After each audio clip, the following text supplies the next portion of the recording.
This up.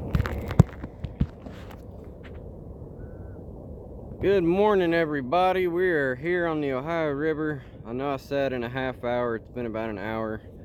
We went to one spot and it wasn't looking too hot, so we went somewhere I think we might do a little better. And you guys are going to see what our chances are here in a second, because we're going to show you how my deeper pro sonar works in there in a little bit. So stay tuned for that in a second. It's 10:30 in the morning. Give you guys a layout of what this looks like here. We're not too far from power plant. We're at the mouth of Big Indian Creek, and we're going to be hitting about a 30-foot deep bowl right here in front of this mouth. Right where all that riffraff is, it drops back up to about 4 or 5 feet. Ain't got no lines out yet, but we're about to. Got my buddy here, Kyle Mullins, one of our viewers, follows the page, lives not too far from me. He wanted to come out and try it with me, so we're gonna see what we can get into. We're gonna use his phone to show you guys what the deeper looks like here in just a little bit. First, we're gonna get some baits out, because I'm tired of waiting. Let me set this down here somewhere, see how that goes.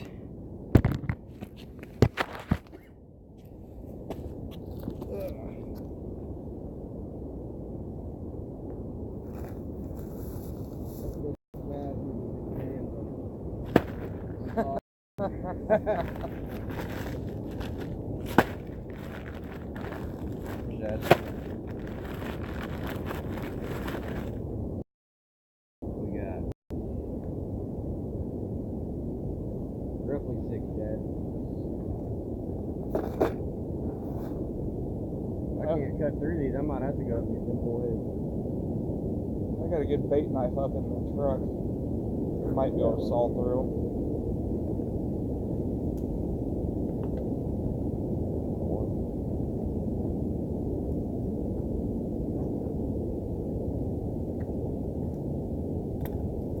What's cool about live streams? See all the weird stuff.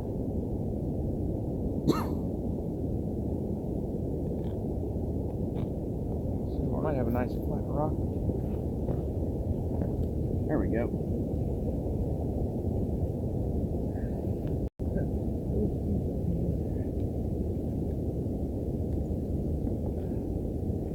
Heck, the ground's hard enough. It serves like a rock.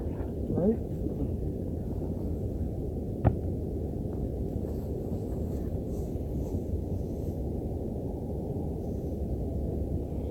Hopefully Brother Blue's hungry.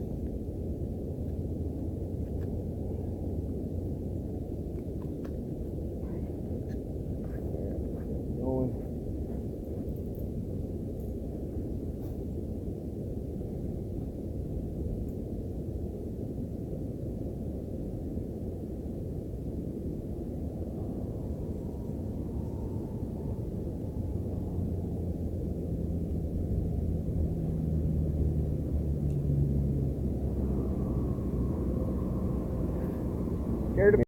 Get that clicking. Got one. I hear a click go off. I think I got one. There you go. In our DNA now. You have to hear that click. I'll be at work, and somebody will be turning like a socket wrench. Yeah. Or a ratchet. Oh, catfish. I'm like, who's got a bite? I know, I got that one app on my phone that does that every time somebody catches a fish and it lets you know. I had to frickin' turn the sound on it off. It's literally the perfect. Super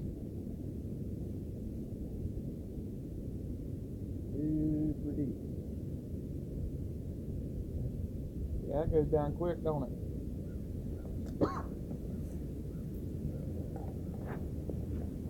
There's one in.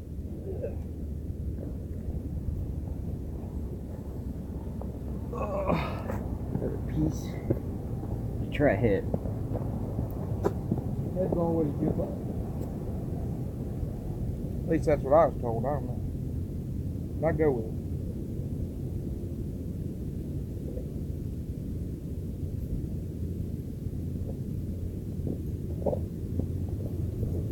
Put my weights lights on.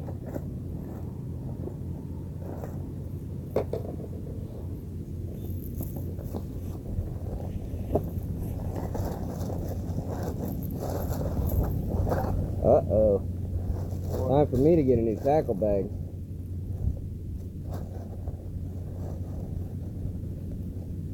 What's got a hole in it? It's ripped.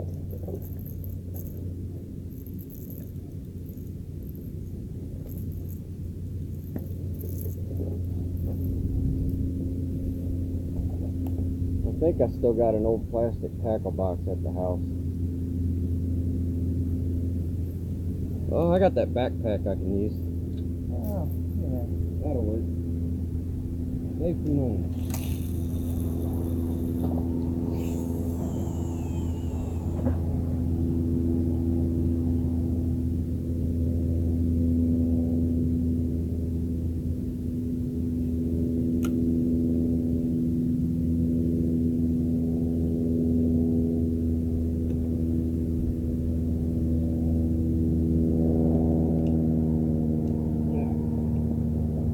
There's that one.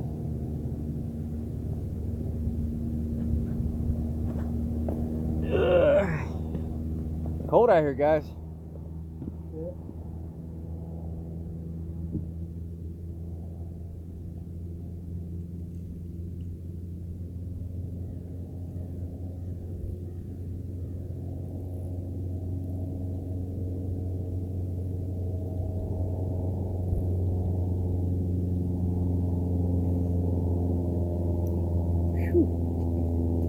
All right.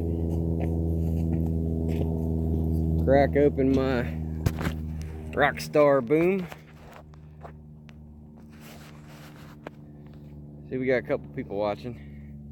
I don't expect a huge live following because the channel's so small still, but I wanted to try something besides Facebook. Let me switch this around here for you guys. This is how deep this bowl is. This line, I don't know if you can see that, it's going right in here, so it's going straight down. I didn't throw it very far. Yeah, that stuff is dropping fast. Yeah. So we got 4 lines out. I'll have a 5th line out here in a second. I brought an extra rod to throw out my deeper and see if we can target anything.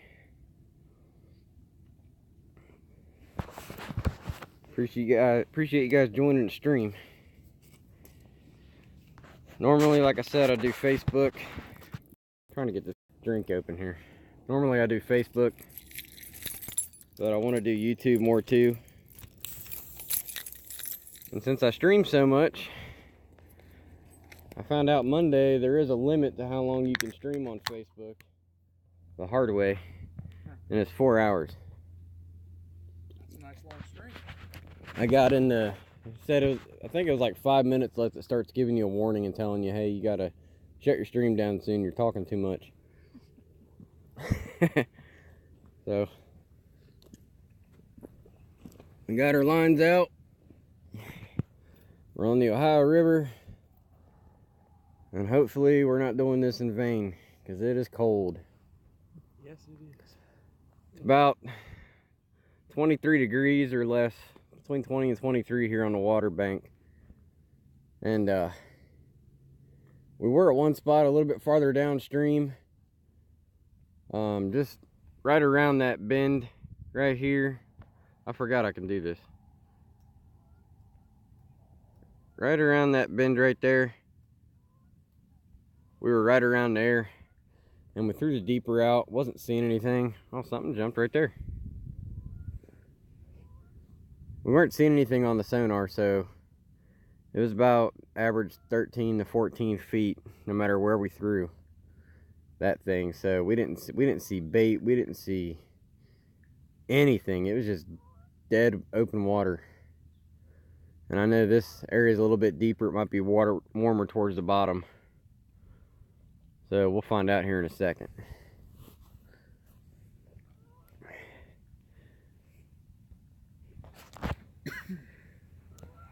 We got one going that way, one going that way, one going that way, one going that way.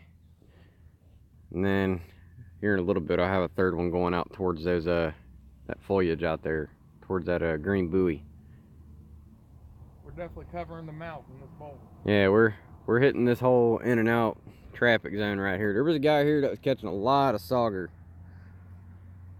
Lots and lots of sauger, saugeye, whatever you call them, the little tiny hybrid things people come rushing down here for to catch a buttload of. They're real good eating, I suppose.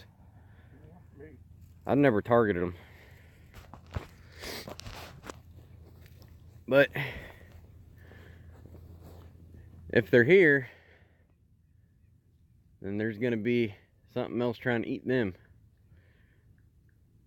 We're trying some shad right now. I got some bullhead up in the car I was too lazy to carry down in one trip. We can bring them down and cut them up for some fresh bait. I figured I'd try to use up this shad. And it's looking like it's about past its due. It's been frozen and thawed and refrozen a couple times. Got a real slow current. Water's like glass. Last time I was down here, the wind was blowing like 30 miles an hour this way. The current was going that way, so it's making real choppy water. So we're in a nice, calm flow area. The river current gets a little bit swifter out there in the middle. And this almost has like a whirlpool effect here. The current's actually flowing this way right here where we're at, into the mouth.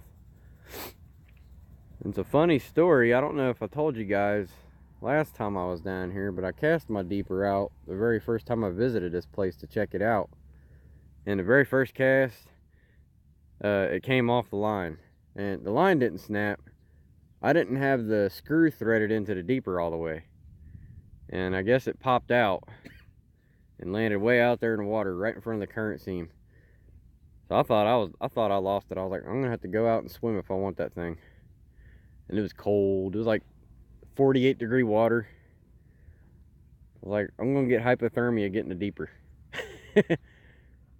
Thank God the current, after about an hour, blew it back into that bank there. That's what. So we got, let's see if I can get this in here. The current seam is probably about right here. And the water's blowing this way, and the other current, the main current's going that way. And we got a shelf here that runs to about here. So this is about 4 to 5, and it slopes down to about 30 here. So there's a lot of action here. I'm hoping there's going to be some bait huddled up in this warmer water, and we'll maybe get into some blues. I don't care how big they are. I don't care what I catch. I just want to catch something. That's all I'm ready to get, something. Give these people at least a little show pulling one in. Yeah, we are Catfish Hunter says, what's up? Dang, it's cold out. Good luck, guys. Thanks, buddy. Yeah, when I was throwing the deeper, the first spot we were at, the line was icing up. I got a 25-pound big game mono on here, and as I was reeling it in, I had my finger holding the line right before the level one, and it looked like Coca-Cola slushy all over my thumbs. So looks like we got 5 people watching. Thanks for joining, guys. Share it around, share it with your buddies, share it on Facebook, let everybody know we're here. Hopefully we'll get some action and not bore you guys to death. In the meantime, I'll just keep rambling. That's what I'm good at. I did it for 4 hours Monday. I think I'd give Luke Henches a run for his money. They wouldn't want me on Catfish Weekly. I couldn't just do an hour. I'd be like, we're on for 5 minutes. What do you mean we gotta go? There's so much more to talk about. You never let them get an word in edgewise. Yeah. They'd be like, so Tim, tell us about your product. And then midnight, I'm not done talking. We're seeing some stuff jump though. Looks like some stuff might be hanging around the current seam. Might get a little bait pole out here, see if we can get some sauger. Yeah, we got some of Vic Coomer's stuff we can throw on there and see Yeah. what happens. What do you say we get this deeper going and let people see what it looks like? If we can get See if we can mark some fish. Alright guys, so I got my Deeper Pro here. Trying to show yourself, show the front. A little dirty. Deeper Pro. This ain't the Pro Plus, so it doesn't have the onshore GPS. But just like the Deeper Pro, these both have Wi-Fi connection. I could have swore I just got a tap on that fire rod. I want to put bells on these. Thought I was getting tapped. Uh-oh.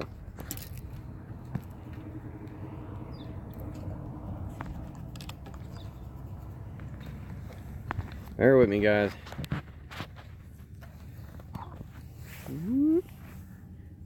Teamwork. Gotta get my rod built back up. Alright. I don't know where my phone holder is. There's an attachment you can put on your rod handle. It's where your phone will sit like this. Yeah. And then you can just look at your phone while you're casting. Yeah, they got that. They got the night cover and yeah, the little boat. So wherever my handle's at, I had an open bow. I would sit it like this right here on the handle. Yeah. And it worked great. I'll get the app up on my phone here. And so he's gonna pull up his Deeper app. Anybody who's been thinking about checking one out, we're gonna show you a live demo of what it looks like, features, what you can expect from it. Now, I believe it'll go out about 300 or so feet on the Wi-Fi connection. The farther out it gets, you might lose a little bit of signal strength. It'll detect anywhere from 2.3 feet down to, I think, 300, 350 feet deep. I mean, you could even use this in the ocean. And there's different kinds of attachments. There's a boat mode on it. You can put it on a little rocker arm that hangs off your transom, and you can actually use it as a sonar for your boat. But all we got to do here is to start it, just get it wet. Just dip it in the water, leave it in there for a little bit. It'll turn itself on. It detects the water, and it'll activate its Wi-Fi broadcast. Yep, it looks like it's getting. Which will send to his phone. All right, we got the Wi-Fi now, so we can go back in our app. And just so you guys know, it automatically, even if your Wi-Fi is turned off, it'll automatically turn your Wi-Fi on and sync to it. Now it knows that it's out of the water. Yeah. So, out of water.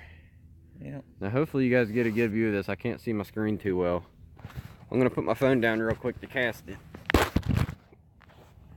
And we'll show you what we got going on here.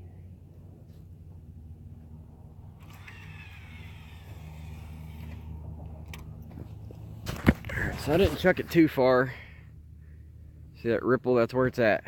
So there, I already saw a fish right there too. See, it's marked the fish. Now the icon's on, so you can have it with no icon, but it's saying it's at 16 feet deep. Where it's at, it's currently 26 feet. It's 36 degrees. There's another fish. So we got some activity here. There's not a lot of foliage or grass on the bottom. You'll see a bunch of green on the bed. And right now I'm just kind of letting it sit. And what you can do, I don't know if you guys can see that dot right there in the center. Let me highlight it. Is you can let it sit in the water. And you can watch how it floats, and you can get a gauge on the current. We're sitting at 39 degrees water temperature, 25 foot You able of to water. hold that? Yep. Let them see what it looks like. So I'm going to reel this in, guys. And if it picks up any structure, you'll see the structure. You can see the depth. You can see the water temperature. It can mark fish. It's got a lunar calendar built in. All kinds of cool stuff. And if you have the Pro Plus model, which is a little bit more expensive, you can do the onshore GPS mode, and it'll actually sync up with Google Maps in a split screen, and you can see where this thing is in position on the water, wherever you're at. So if you mark a fish and you stop reeling, it'll show you on the Google Maps where that deeper is positioned at, and that fish is. See, now it knows it's out of water. As soon as you pull it out, it knows. We're gonna move over to the right a little bit, try again. And you're just kind of combing the area. So you can see where we hit the shore right there, that big ledge, and now it'll drop back down here towards the right of the screen. Yeah, it reads. And there's a fish right there on the bottom. And if you turn the fish icons there's a school, off, there's 3 of them right there. if you turn the fish icons off, it'll show arches like a regular hummingbird or a lowrance does. So if you're already used to reading one on a boat, this will be no different. It reads the exact same, everything's just different colors. Instead of having like purple arches on a lowrance, you'll have a yellow. I'm gonna cast it out there one more time, go over that same thing, just to see if they've kind of moved or if they're sitting still. And it's about close to 30 feet, right? It looks like, yeah, we're 28 foot, 41 degree water. Those 3 fish look like they're holding right there. Okay. They're showing up again? Yep. Yep, they look like they're holding. So that could be a school of shad or sauger. It could be some small blues. So we know we got activity out here in front of the mouth. Let's look like directly on the mouth. We're gonna move down. I'm gonna cast in front of this mouth.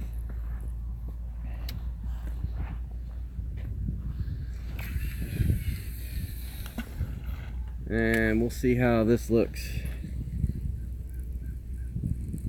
So there must be like a sandbar here or a point that's shooting out.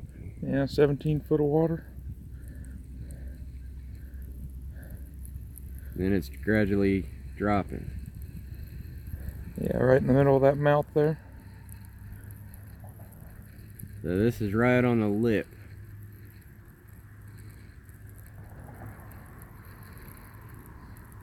Marking anything? Nope, not seeing anything right now. Okay.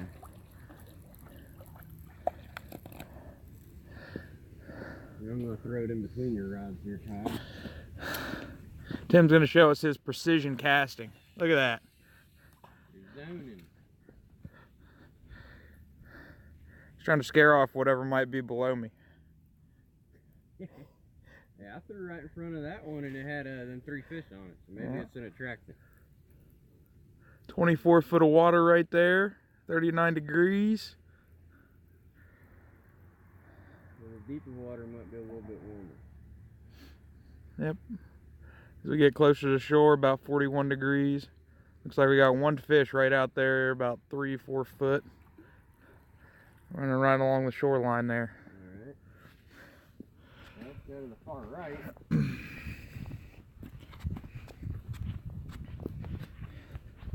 Let's try to hit this ledge here.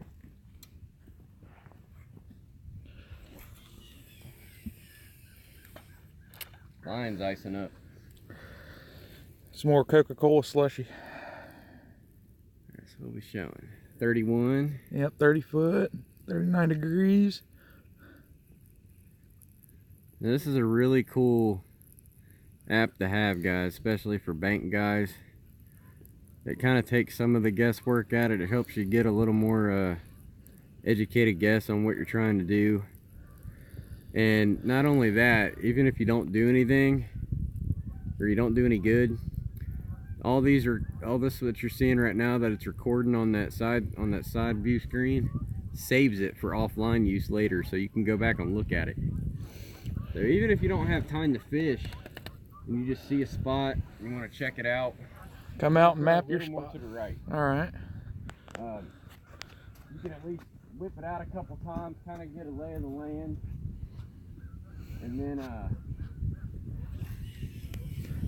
you'll know better next time when you do have time to go. Alright, we're about 17 foot of water right there. Yeah, so now we're on that shelf. Yeah, we're hitting that. So I'm gonna go in front of you and I'm gonna reel back to where we were and we'll see where that shelf's at. I know it's right around this. And we got one fish just pinged right there at about 13 foot. I'm seeing something swirling around over there. Yep, and we're already hitting 9 foot here. Yeah, so that's... So this is definitely that top edge of that bowl. It should be right in front of me. Gotta be careful not to hit my beaker too hard. Yeah, let's not smack that on the rocks. I broke that one time. We got a barge coming. Whoa! Yep, big boy coming up. Wonderful thing about the Ohio. Cool. Now we're back in 30. I only threw it about 5 feet to the left. Yep, we got 1, 2. There's 3, 4. So we got a nice little school 5. So nice little school fish right there. We need to be thrown on this shelf. I'm gonna put this rod here. I'm gonna put a rig on it, and we'll throw it in front right of there. this shelf, and we'll see how we do. Because if you take, whoa, sorry, I didn't mean to bump into you. Buddy. You see, you take these fish icons off, and they're arches. Yep. And that green arch right there is some structure. I'm gonna put it out there one last time. You guys can get a view of what it looks like without the icons.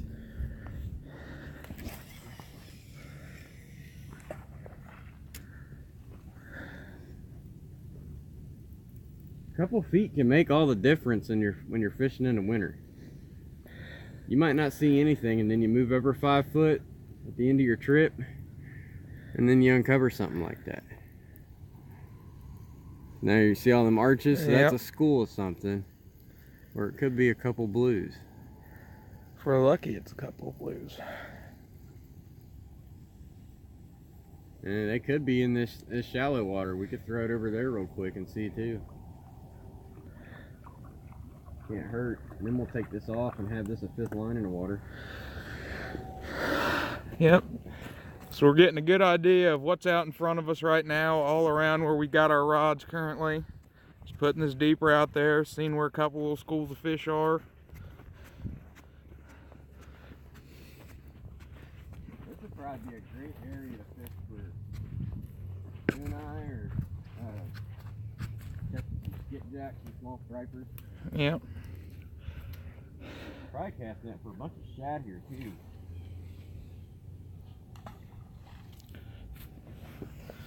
Now we got the current going the regular way. So now we're out of the backflow.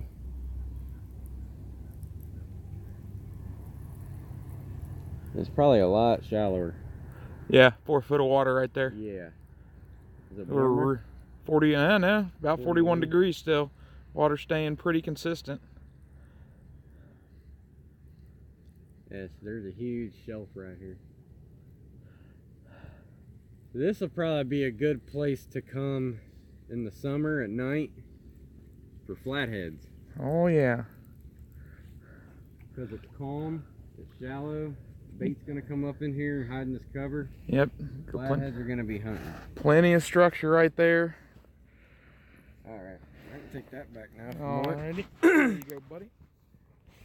So now you guys kind of got to see how the deeper goes. We're gonna get this line rigged up, and I'm gonna throw in front of that shelf and see if we can get something out of that school.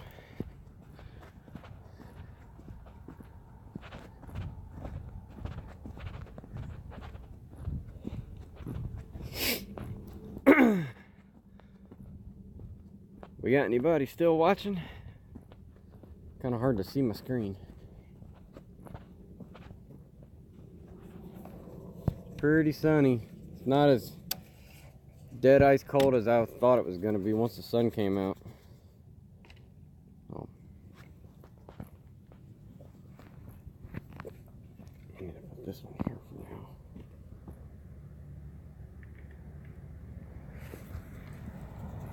We'll get that there.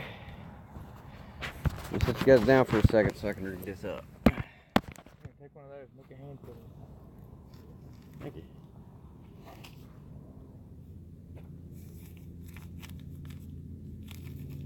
Pocket. Oh, you got another more? set to Okay. letting them.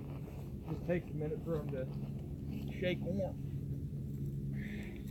Hot hands. Hot hands to the rescue on a cold day.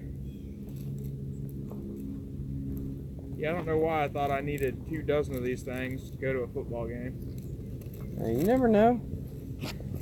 Let's be real, I knew I was going to be coming out fishing in the cold. Next time you could be going to the ice bowl. Yeah, that's true. Cut this deeper off. Yeah, but that was nice though, because now we saw where we got a couple schools out there. Yeah, now it kind of gives you an idea of. Thought I had something. Kind of gives you an idea of what's down there. Yep. You see snags. And I'm sure, as you know, Tim, as a bank fisherman, we don't have all the conveniences of $1,000 electronics like our boating brethren do. Oh, I plan on getting a boat. You and me both. At some point. Maybe when I quit having to buy diapers, I can afford one.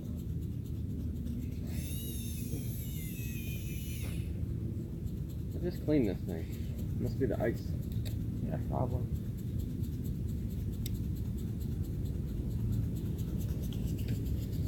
That's on the bottom. Yeah, that's a real nice tool to have in your tackle box. I'm seeing some things jumping out there, so I might even want to switch to a 2-ounce weight and put them out there a little farther.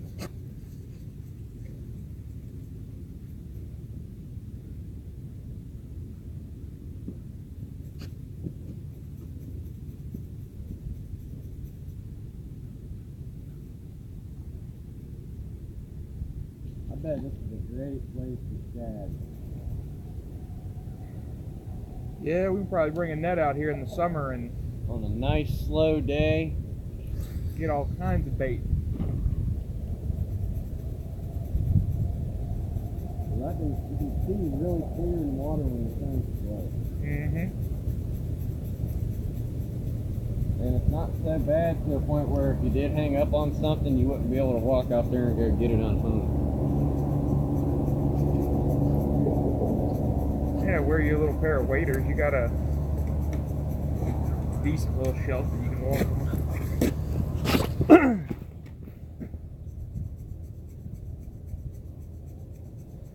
We're still kind of in the middle of getting set up, guys, so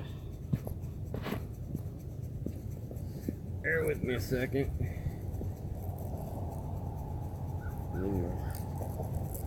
Sinker slide.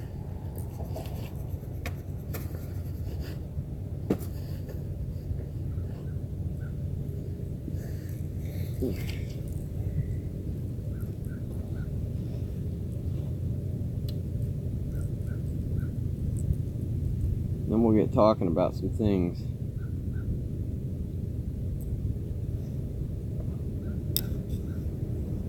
Here comes the barge. I hope I get this third one out there just in time.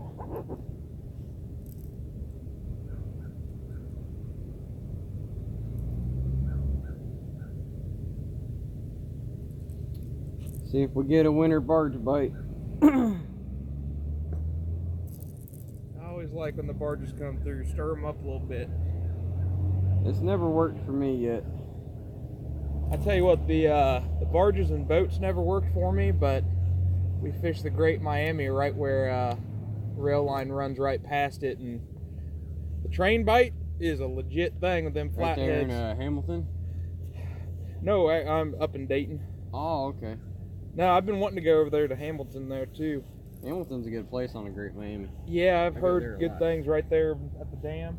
I almost went there instead of here. Yeah, I haven't hit that one yet. I'm looking forward to it. Well, I just saw, what, 2 months ago, a guy hit about a 50-pounder right there below the dam. Right there in 4 foot of water. Yep. You catch flatheads shallow and they're easy. Big ones.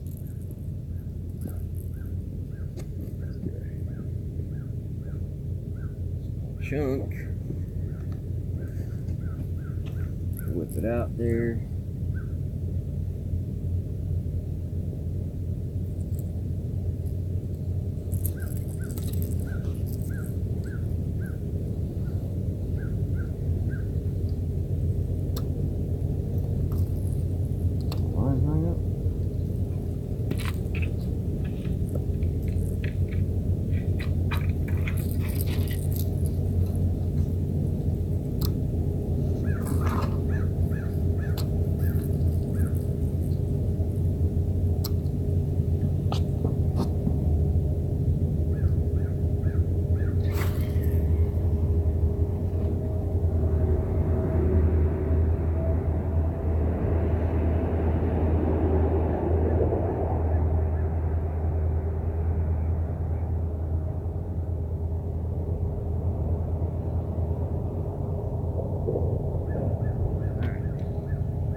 That one's set.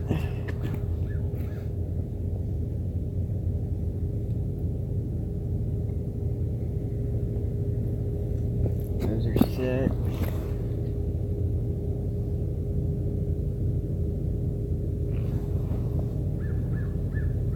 See what happens, guys.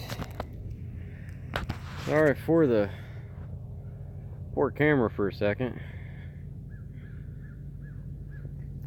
Got a big, huge barge coming through. We got to mark some fish actually using the deeper. We've seen a small school of something hanging on this shelf. That's kind of right here. We talked about. This is about 4 to 5 feet of water here, and this slopes down into 30. A very steep drop, and we was marking some fish over here. So let's see if something hits it. We marked a couple fish over here, right around in this area,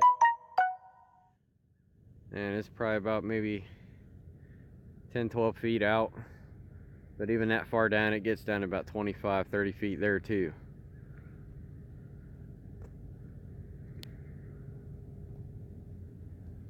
So we're gonna see if we get lucky. We got 5 lines out. We'll see which rod holders work better too. We got the Walmart Spring, the Home Depot Special PVC rod holder, and Kyle's got his custom River Rodder rod holders out here. If you guys haven't heard of River Rodder rod holders, they're the best rod holders you can get for bank fishing. I don't care who you are. I don't care how big your rod is. I don't care if it's a 18-foot surf rod on the beach. These things will go in concrete.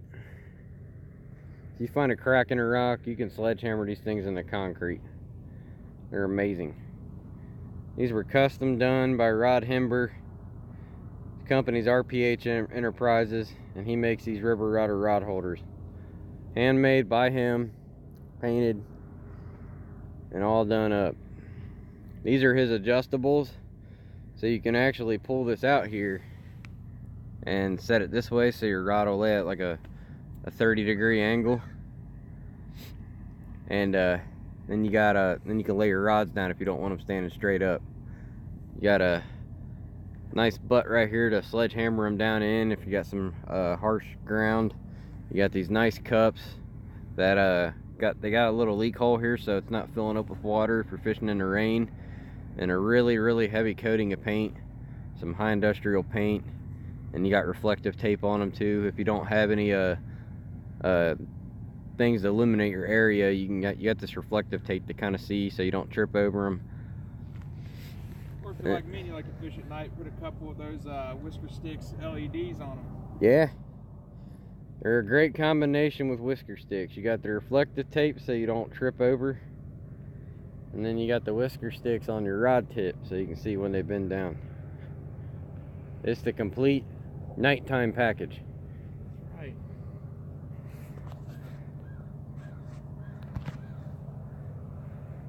So let's see, it's 11:17. We've got about 2 hours that I can fish before I gotta start heading back home to work. So we're gonna let this shad go for a little bit. If the shad ain't turning out any good, maybe I'll go up and get my bullheads that I got sitting up in the car. We got 4 extra large live bullheads. Try using some of those for some cut bait. I doubt they do any good for live bait. And we'll see what happens. Blues might get greedy and want them, but I don't know with all this auger and stuff sitting around. They got a nice smorgasbord right now. They've already got, this is a pretty good concentrated area of food. So hopefully we'll see something soon.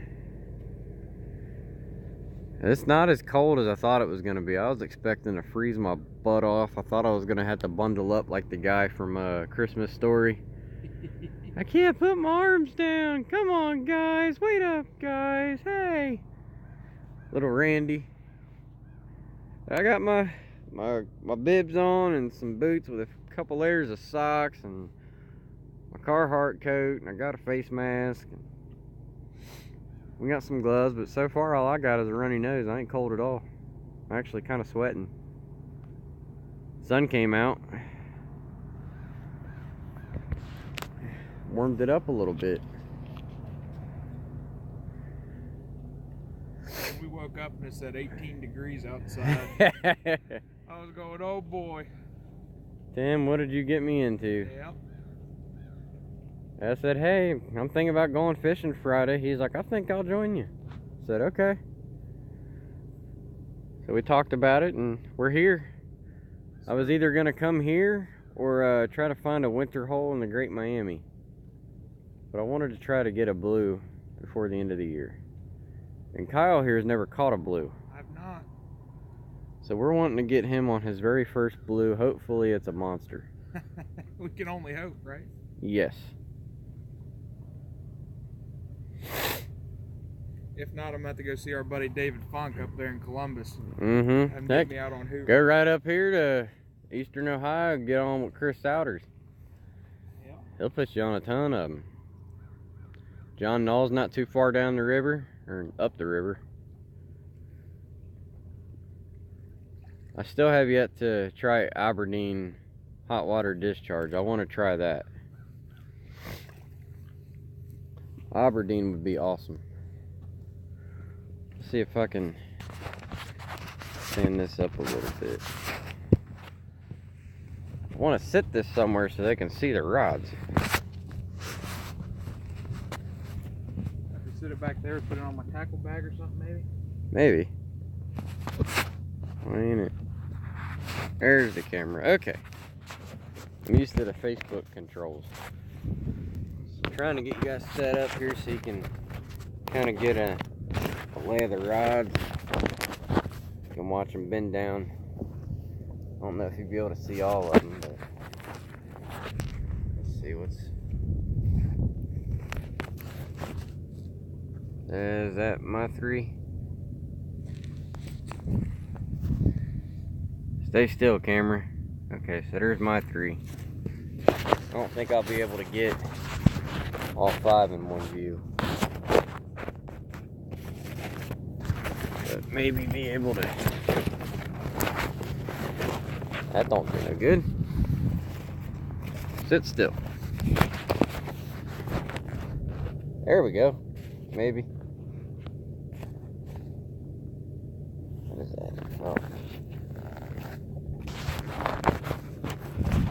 We're the working limited guy. I don't know. Let's try this way. Here we go. Don't want to send a message. I don't want to type a message. There we go. Now we got some rod action. Now everybody can fish from the comfort of their nice warm living room. Let us freeze.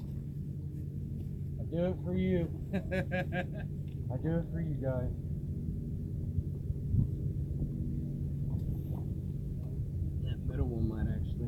hooked to a cord. Looks like it's gripped.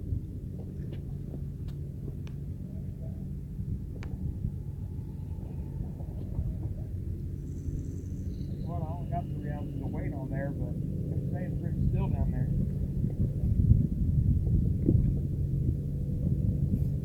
Here comes that barge weight.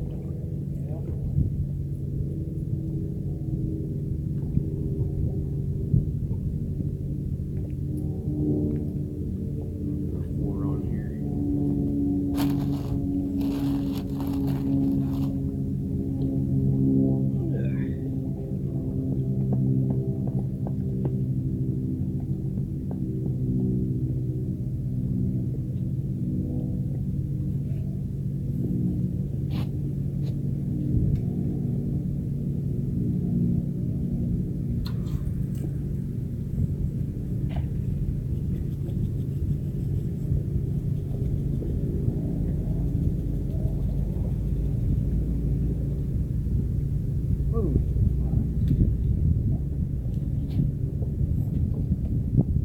Super deep hole.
Smoke break.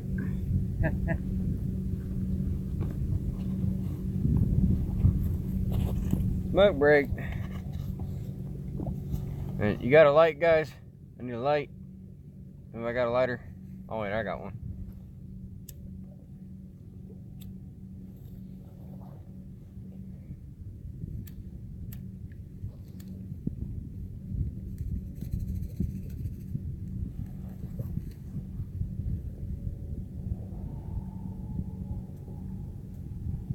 Stay lit.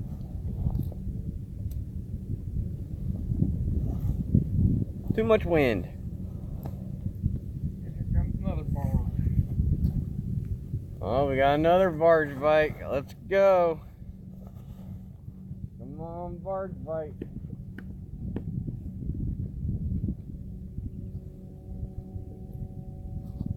These hand warmers are coming in handy. Right? No pun intended.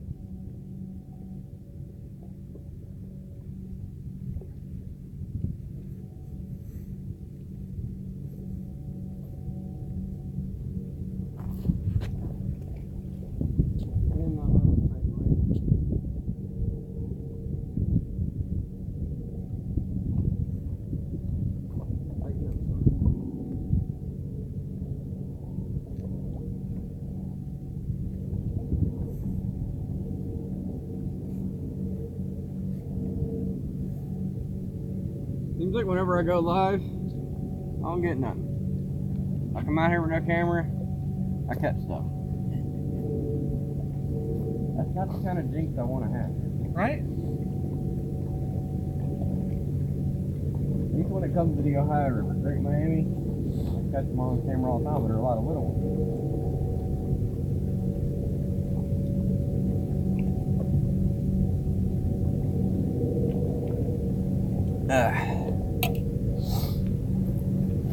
Hope you guys are staying warm.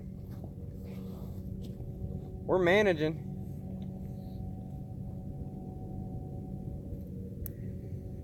I tried fishing cold weather a little bit last year, didn't do it a whole lot.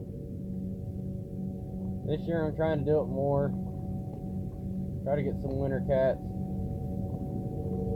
I think the next time I go out, it'll probably be on the Great Miami. There's a couple holes that I know of I think might do good.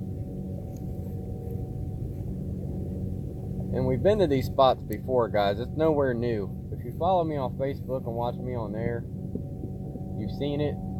There's that spot underneath the railroad bridge in Hamilton by Veterans Field.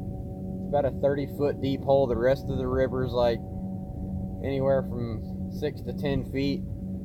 Almost everywhere in the river, and there's a couple holes that drop down to like 25, 30 feet deep. So that might be where they all hold up and school up. And there's another spot, the Eagle's Nest. It gets to about 18, 25 feet in a couple areas there. They're not very big holes, but there are some deep spots. And I think the most I've caught there in like a 2-hour session is maybe 6 channel cats. I've caught some nice flatheads there too.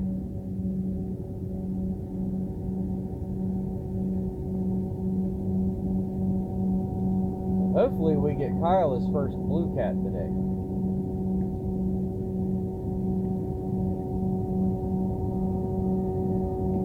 That's a good thing about living 15 minutes from each other. Yeah. Plenty more fishing to be had as we go into 2018. Yeah, there's the Licking River mouth, there's Joe's Crab Shack in Newport. Yep. That's where I'm going when the river's up. Yeah, I've heard a lot of good things about that. When the river gets up real high after a rain, they all hook to the bank, get out of that swift current, so they'll come into places like this. And they're easier to target. I'm getting a Kentucky license next year, so I can go on the Kentucky bank. You have unlimited rods with a Kentucky license. If you got 20 rods, you can bring them all, put them out. And I want to fish into the Licking River this coming year. That way I don't have to buy a day license or anything when I go to the conference or when I go to Mad Jack's tournament. Those are all in Kentucky too. Come on, barge, honk.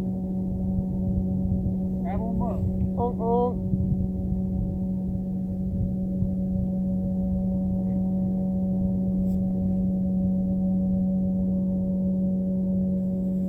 I don't think they're waving back.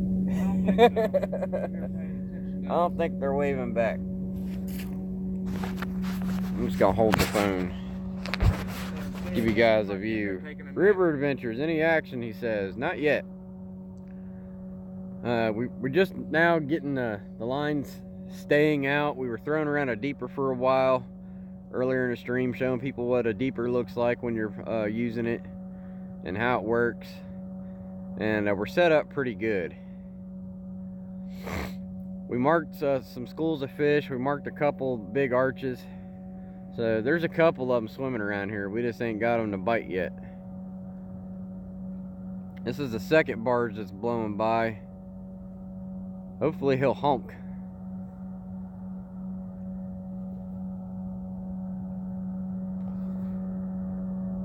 We're using cut shad today. Santee Cooper rigs with some line rattles from Hooker's Terminal Tackle on all 3 of my rods. I've got 3 8-foot ugly sticks, 2 6500 C3s, and a 6500 Trophy Collection Custom C3. They're all upgraded. Got 25-pound big game high vis mono with 25 or 20-pound leaders. I think they're about 18 to 20-inch leaders. And all my rods have 8/0 Reaper hooks from Hooker's Terminal Tackle. Waiting for my River Rider rod holders to come in the mail still, but Kyle's got his out. Ohio State custom painted. That's right. Thank you, He's an Ohio State guy. Right,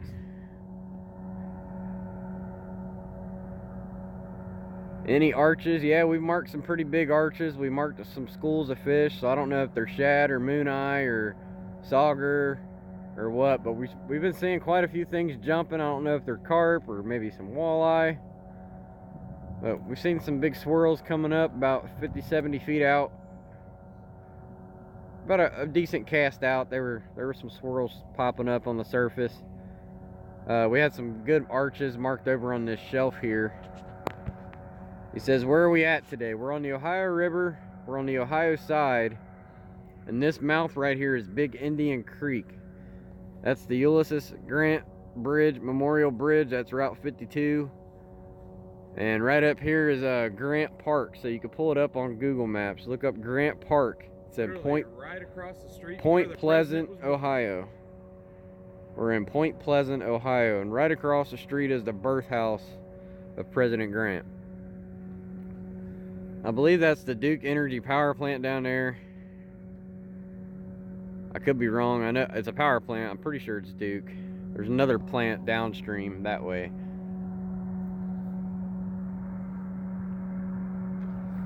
Right over there, the main road on that bank's Kentucky 8. We're targeting blue cats. Here, kitty, kitty. Mr. Kyle here hasn't caught a blue cat yet, so we're hoping to get him on one. He's got the 8-foot ripping lip spinning rods. The combos, the reels come with it.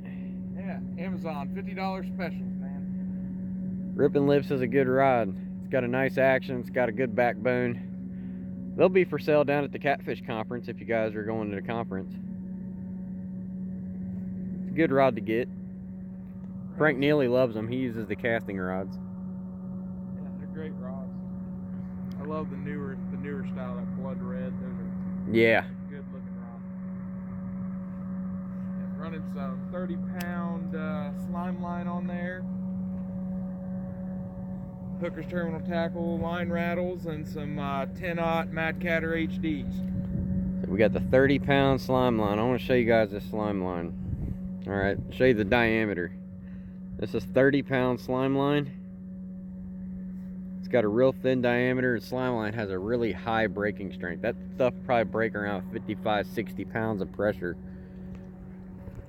This is 25-pound big game high vis mono. It's almost equal to the 30-pound slime line. So if you can afford to get slime line, check them out. Some of the best mono out there. It's got some memory to it, A little bit, yeah. but you can't beat the strength and the visibility. And it casts real well. It casts super smooth. I'm not much of a braid guy. I'm a fan of mono. I like the stretch, I like the flex. Because you can have lighter action rods like these real sensitive ugly sticks here, and you could pull in a 80-pound blue with it. You don't have to worry about the line breaking for not having your drag set right. You can have a little more on your drag because you got so much flex with the tip of the rod, and you got the stretch from the mono. It cushions a lot of that pull and head shaking that they do, and you don't have to worry about breaking off as easy, even with really big fish. These ugly sticks are super strong. They can lift about 25 pounds of dead weight before the rod will break. Luke Nichols did a good video showing that, showing just how tough those things are. He had a go-kart pull on it with a GX2. He had one of them surfing harnesses on, surf rod harnesses on, where it goes around your waist for when you're like fishing for marlin and crap. And it wasn't breaking it. It was breaking the reel out of the rod before the rod broke. Memory doesn't matter with 8 ounces holding it down. You're right. Normally, no matter what mono I use, after I spool it up, I'll like hook the line onto a fence or something, and I'll pull the whole thing out until it's about to the end of the spool, and I'll keep it real tight for about 2 minutes, and I'll just kind of like bounce it and tug on it and pull a lot of that memory out, and then I'll reel it all back in and re-spool it back up. And it helps out a lot. I know some people will put their mono in like boiling water or hot water. That's too much work for me. Right. And no matter what you do, it's gonna put memory back into it when it's back on the spool. It's just great for those first few casts of the day. And it just makes it a little bit smoother when you're trying to get out there a little bit farther. We're holding down good with 4 ounces of weight. This is a nice good current break right here for the guys watching. And since I'm using this CameraFi app, I can kind of draw on this and let you guys see what I'm talking about. So let's go with green. And right about here, you guys can almost see it. You got the main river currents going that way. That's downstream. So that way is towards West Virginia. To the right is Indiana. And we got this backflow here that's kind of going this way. It follows the main current and hits the shelf right where those buoys are to about here. You got about 4 to 5 foot here, and it slopes down to about 30, and this whole area is all about 30 feet deep. So you got a kind of like a sandbar that runs like this, and it shoots down and comes back up into the creek. That's shallow. And then this all right here is a nice big pocket with fish in it. So you got a swirl going, and you might see some debris floating by as we're filming here. But right here towards the bank, you'll see stuff going this way, and then way out there, you'll see stuff going that way. And we've been seeing lots of stuff jumping. Yep. Had a couple barges go by. Haven't had any bites yet, but we're using some pretty old shad. So what I might end up doing is going up and getting my bullheads out of the car, cutting them up, trying that, see if we can put a fresh bloody scent out there. Because the water's only like 40 degrees. I don't know how good that frozen bait's gonna thaw out and let the scent get out. We're essentially fishing with ice cubes. Air temperature is about 25. And after multiple casting and reeling in with that deeper on the rod, you can see the ice from the line up all these eyelets.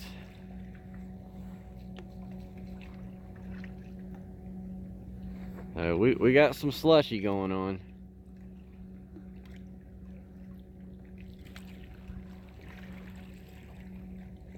Fresh is always better.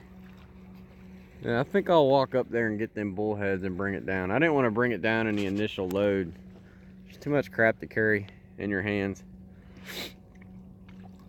What's great about this spot is it's so close to your car. I'm a big fan of not having to walk forever. I'm gonna go up and get them, Kyle. I'll take you guys with me. Now, if you come down here and it's just rained, be prepared for a lot of mud. Very, very muddy. Towards the bank where it's a lighter color, it's all clay. But getting down here, might fall on your butt. I've done it. I think I might do it again. So it's just a quick couple minute walk up here. And you can come up in here in the creek and throw for some shad, probably catch crappie, bass. It's probably be a good spot for flathead in the summer. Go up in here for spawn.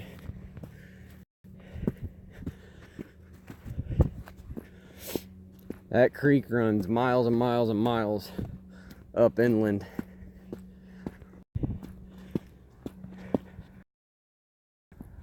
So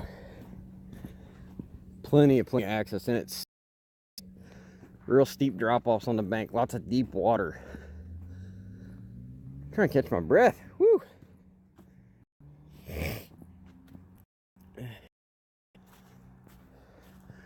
Right over there, those white houses is where President Grant was born and raised. Sign there says birthplace. Let me know if my video lags out or anything. We should have good signal, but never know. Always take a couple spares of dry socks and a pair of dry shoes. Especially this time of year. If you happen to fall in or get wet, get some of those shad from the creek. I don't have a cast net on me right now. Well, I do. So we're kind of limited to bait. But that net right there is shredded. And I doubt I'd be able to get any with my dip net. I gotta get a new cast net. Last time I was fishing in Newport, I got hung up on a rock and shredded it. So I'll be using that net here in a future video. I'm gonna show people how we can harvest a whole bunch of things from it, more than just the weights. You can make all kinds of rigs and stuff out of that cast net, every last bit of it. And I'm gonna show you how. Even the horn. Lots and lots of uses out of a junk cast net. This would be a great place to catch shad, catch skipjack, mooneye. I guarantee that stuff's flowing in and out of here. Carp, crappie, stripers, saugers. There's a guy catching loads of saugers here right off the point. Right at the point of the mouth. The river was white capping, it was super choppy. If I had a cast net though, you better believe I'd be throwing it.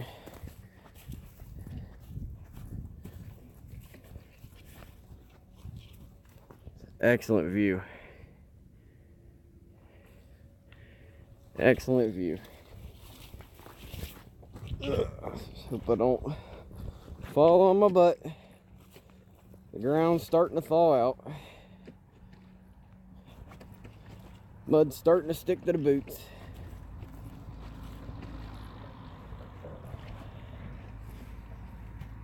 Alright. So we got some bullheads. I doubt they do any good live, so I'm probably going to cut one up into some chunks. And we'll throw some fresh cut bait out there. If it bleeds, it's got a scent. Sometimes all it takes is that one little change, a different bait, different cast, different distance, different depth. So, I'm going to try that right now as long as I don't get thin.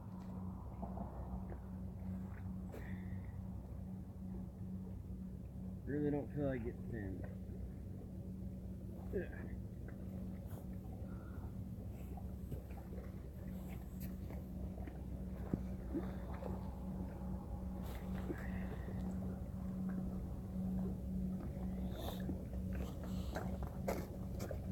I don't want to drain all the water out. Where's those? Are you using lip grips? Yeah.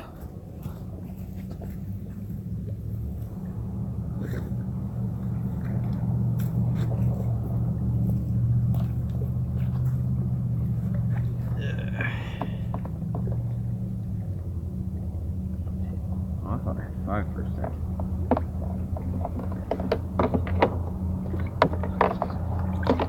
Come here, buddy. I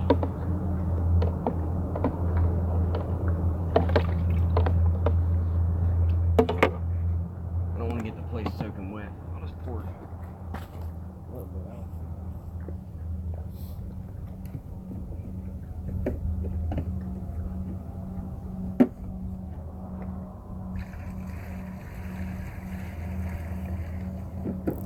There we go. Now they're easier to get. Now I can just grab them.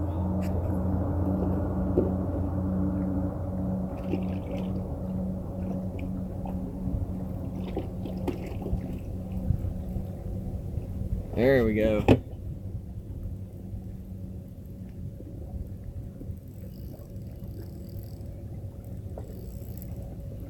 So you guys think? Should we toss one out live? Or should I cut them up? Greg, thanks for joining, man. Where are we at today? We are at the Ohio River and Big Indian Creek mouth. We got frozen shad. I'm trying to use up some of these bullheads. I'm just trying to figure out if I want to do them live or if I want to cut them up. I'm thinking we should cut one up. I don't know if there's going to be anything big enough swimming around. I don't think a blue would even want to try to mess with one of these right now. Unless it's like 40 pounder.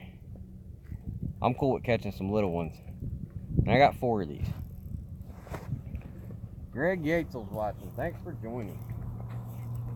Uh-oh. Hit a snag right freaking there.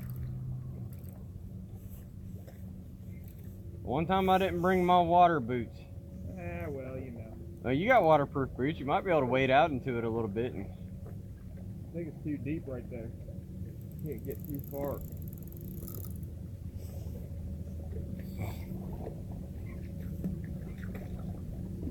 What sucks, it's right there too. So I mean, you might be able to walk right here and stand on some of these rocks.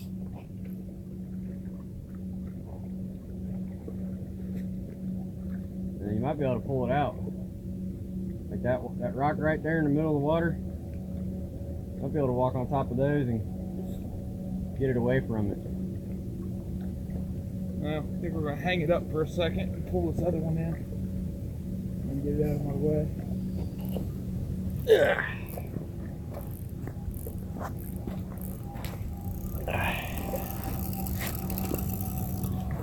All right, guys. We're gonna try some cut bait. Let's cut this bullhead up a little bit. Start right behind the head.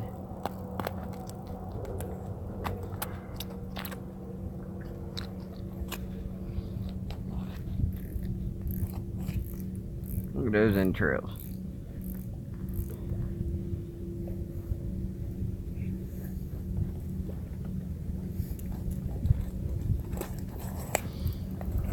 They're not easy to cut. Tough head. Tough everything. It's like solid muscle.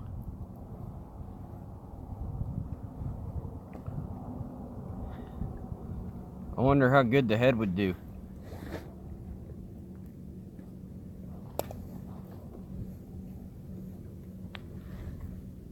It thawed out pretty decently. Yeah. Where do scissors go? Got them in your ass pocket.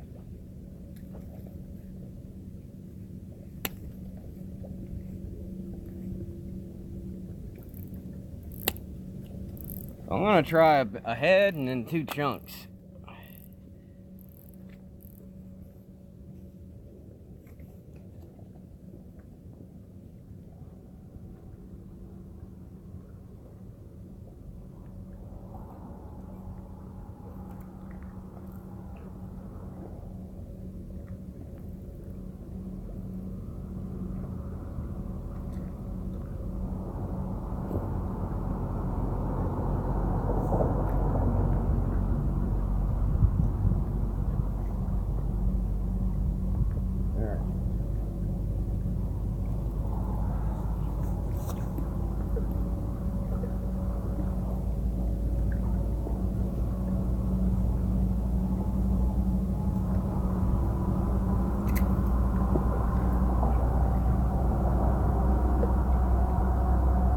Hey, we got it back. There's a little bit of luck for the day.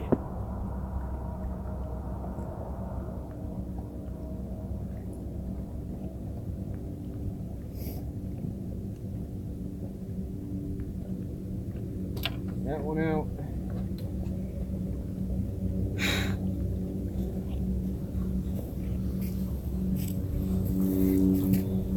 Got a cramp in my butt.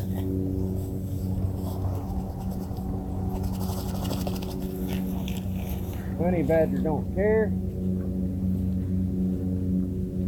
Badger don't. We fish when we want.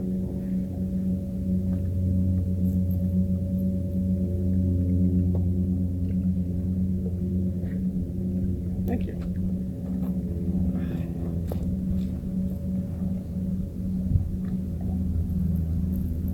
That's what I want to do.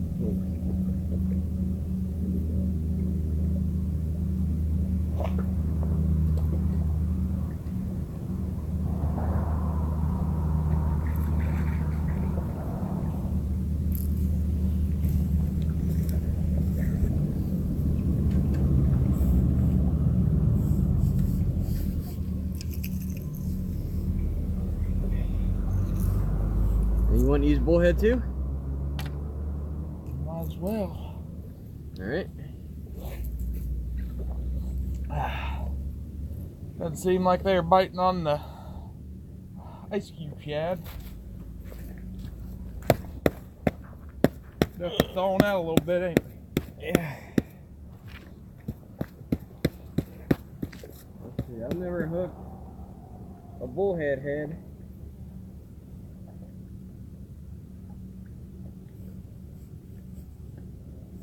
Maybe if I just go through the bottom lip here.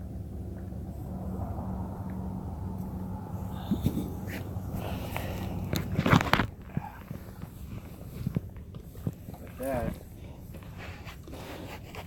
Let's see what we got. Yummy, yummy. Let's see how that goes. We're gonna try it. Head of a bullhead. And knock this ice off.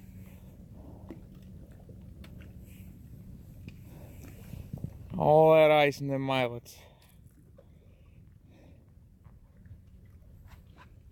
I don't want it to cut my line or rub it.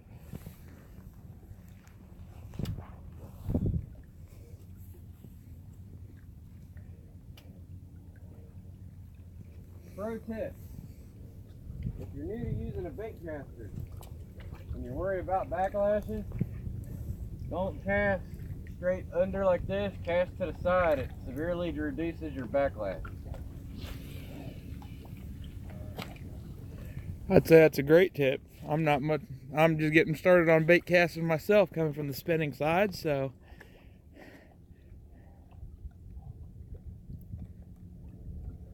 Bottom.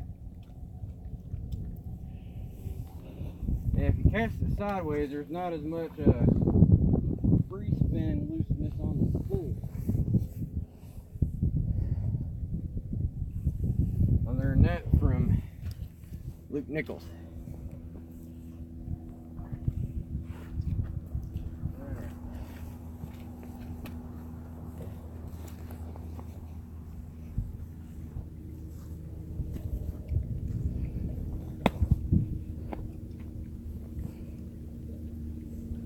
Their skin is so tough. I'm just hooking it through the muscle and out the skin, not very deep.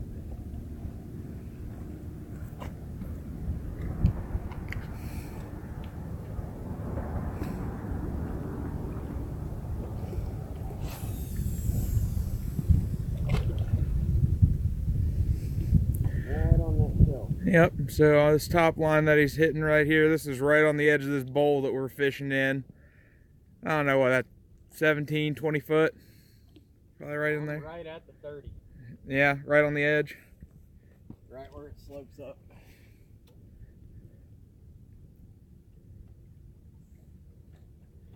That one will sit. I'm going to keep a piece of shad on this one just to keep a variety. Just keep it interesting. Just keep it interesting.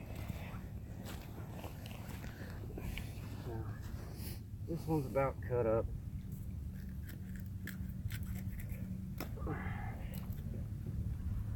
Let's go big or go home.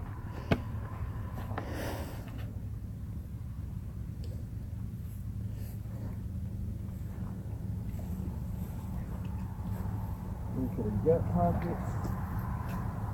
Right off the edge. Hold that stuff in there.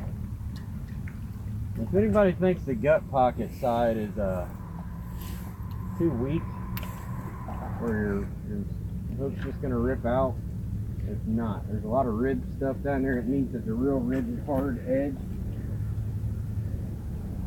and it'll hold it pretty good.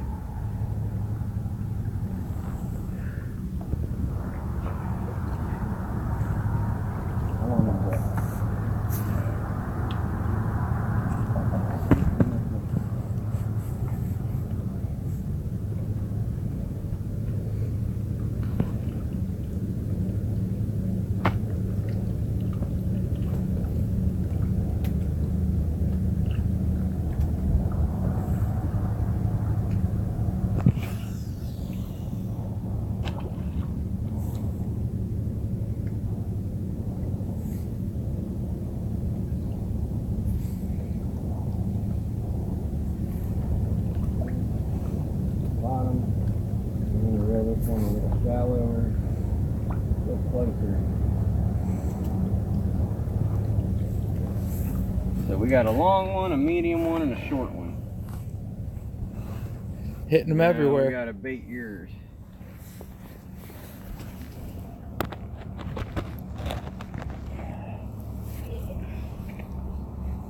Probably just take that. If we don't want to use another bullhead, I can take that and a piece of cut shad and just. Okay. I think that'll be fine. Hell, I'll just go ahead and use this freaking big old head. Yeah, you got them 10-odd hooks. Yeah. That's the glory. Look at that muscle, man. Yeah, that's some.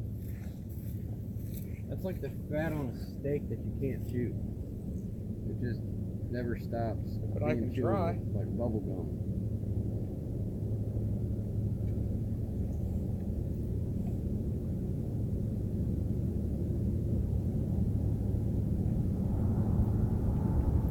There you go.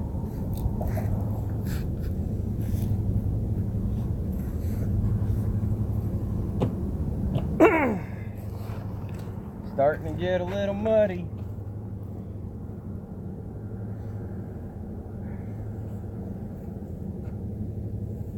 Got another barge blowing in. Oh yeah, I'm going upriver this time.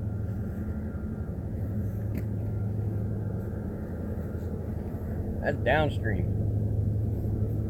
I guess, yeah, that's downstream. Yeah. Yeah.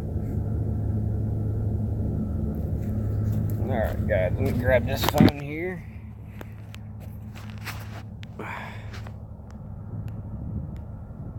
Okay.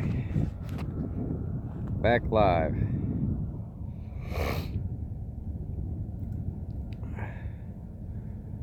Let's see if the bullhead makes a difference. It's good.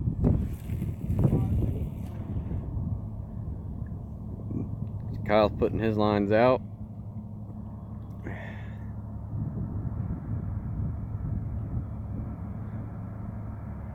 Hopefully we do some good. It's 12 noon exactly. We got about an hour. About an hour 15 minutes. About 1:15 is when I gotta cut it out.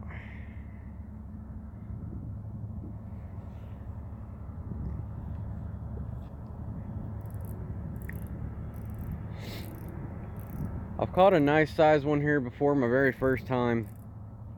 And then about an hour after that one, I hooked into another giant one. He got caught up into some riffraff or under a rock or something. The line got hung up. He wouldn't swim out. And I ended up breaking off. He rubbed my mono to where it broke. But I got to feel him shake around for a little bit.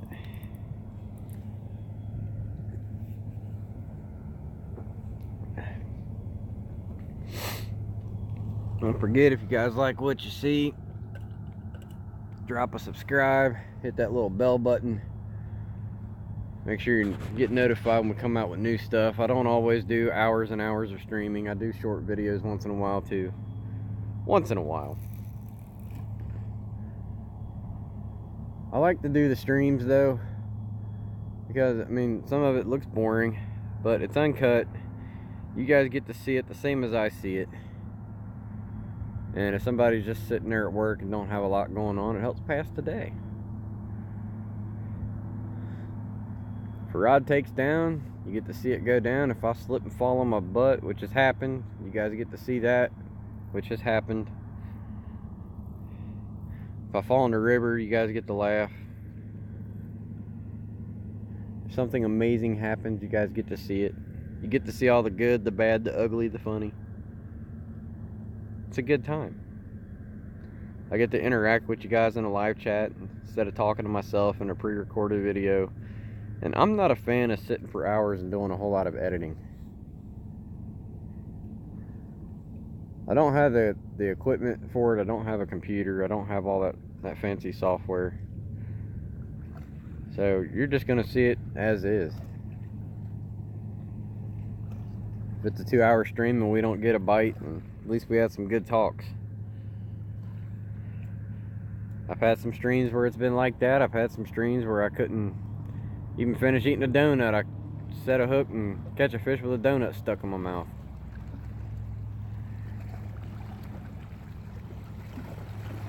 So let's see if we get some blues. We're trying to get Kyle here a blue cat. Kyle has yet to catch a blue. Where are you originally from? Dayton. Dayton? Miamisburg. You know Tommy Wilson, don't you? Yeah. Yep, he's been down visit with me a couple times too. Yep, I fished with Tommy a couple times. Tommy came one time. It was the first time I went to Newport, and I was just showing people a spot. And the next time I went, he showed up randomly. I didn't know he was coming. He didn't know I was there. We just kind of showed up at the same time, same place. Tommy's the guy who got me hooked on the 6500 Pro rockets. Yeah, the rockets are nice. Those out for next season. Rockets are nice too. I'd just as soon have a C3 though. They're both 3-bearing reels. Now, if you get a black edition rocket, that's a 5-bearing reel. That's what I got. Yeah, those are nice. And I'm still gonna upgrade the bearings. But everybody goes nuts over the color more than what's really inside it. And all of those reels stock are just 3-bearing reels. Mm-hmm. Yeah, I had an argument with a guy yesterday that was the difference between a regular C3 and a catfish special. Like, there ain't no difference unless you just really want the orange. You're paying $30 more for the orange side plates and the power handle. Yep. Now the newer ones, all the newer reels that's come out, I think either this year or last year, do have an extra bearing. So if you go to Bass Pro right now and you buy a C3 or a C4 or a catfish special, they're gonna have a C3 has 4 bearings and a C4 has 5 bearings. So they actually got the 4. And that +1 is your instant anti-reverse bearing in your handle side plate. That counts as a bearing. But remember, you go up to the 7000 series, then you're a 2+1. Yeah, the 7000s have 1 less bearing than the 6500 series. The 5500 series is the exact same thing as the 6500 series minus a clicker on the left side. They don't come with clickers standard. Also, same with a 4500 series, which are even smaller.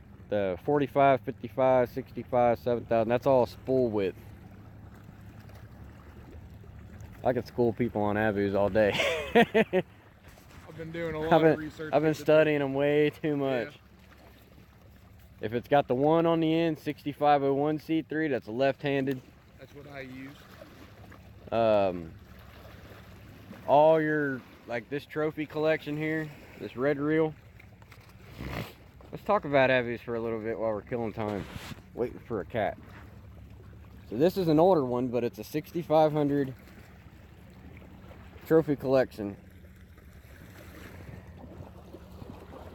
It's a little banged up, but it's the trophy collection catfish reel. Exact same build as the C3. Brand new, I believe they're 140. If you get a new model one, C3's brand new are 120. Catfish specials 150. I don't know what the rockets normally run because they're mostly sold at mom and pop bait shops. The only one you really get online on the Abu Garcia website is the black edition. That's 200. I got my left-hand ones on Amazon for 160 on sale though. Yeah, the other ones are, you go to a bait shop or a Facebook group or Craigslist, people got all kinds of them. You can go to other online stores and get them. There's purple, sunset orange, baby blue, rainbow, chrome, red, electric blue, royal blue, pink, lime green, and I'm sure I'm missing some other ones. Camo. Yeah, about every color under the rainbow. Any color you want, they probably got one. If not, I'm sure somebody custom does one. Yeah, everybody customizes their reels. There's a guy named, well, there used to be Really Ron. Really Ron, I believe he's up in Maine now, but he used to do anything you wanted to a reel. You could have custom marble glass teardrop handles and all kinds of crap. You could have custom color everything from the star drag to the tension cap, the screws, the level wind, the frame, the gears, you name it. Every component you could get custom. Then there's let's see, what other crazy models are there? Yonder and the Beast. The Blue Yonder and the Beast. The Beast is... It's a $400 reel. Yeah, they're expensive. The Blue Yonder is a non-level wind reel. It's made for inshore fishing. I believe, didn't the Beast non-level wind too? I don't remember. Yeah. I saw a $400 price tag. Beast, I've never seen one in person. I never messed with one. It's got a picture of a muskie on the side. They're made for muskie fishing. It's a cool reel, but I can't remember how many bearings that one has in it. 5 or 8. I think it's 5. I think. It should, I want to say it's 5. The only reel that I know that comes with 8 standard is the Record. You've got some older models that ain't made anymore. There's the Brute, which was a gold reel with a big wide thumb bar like the Record and the C4. It was a gold color. I don't remember how many bearings that had in it. I think it was 3. You got the old 6000, the original round bait cast reel. It was a 1 bearing reel, and the only bearing was the instant anti-reverse bearing in the handle. The spool had bushings, and even with that you could still throw it really, really super far.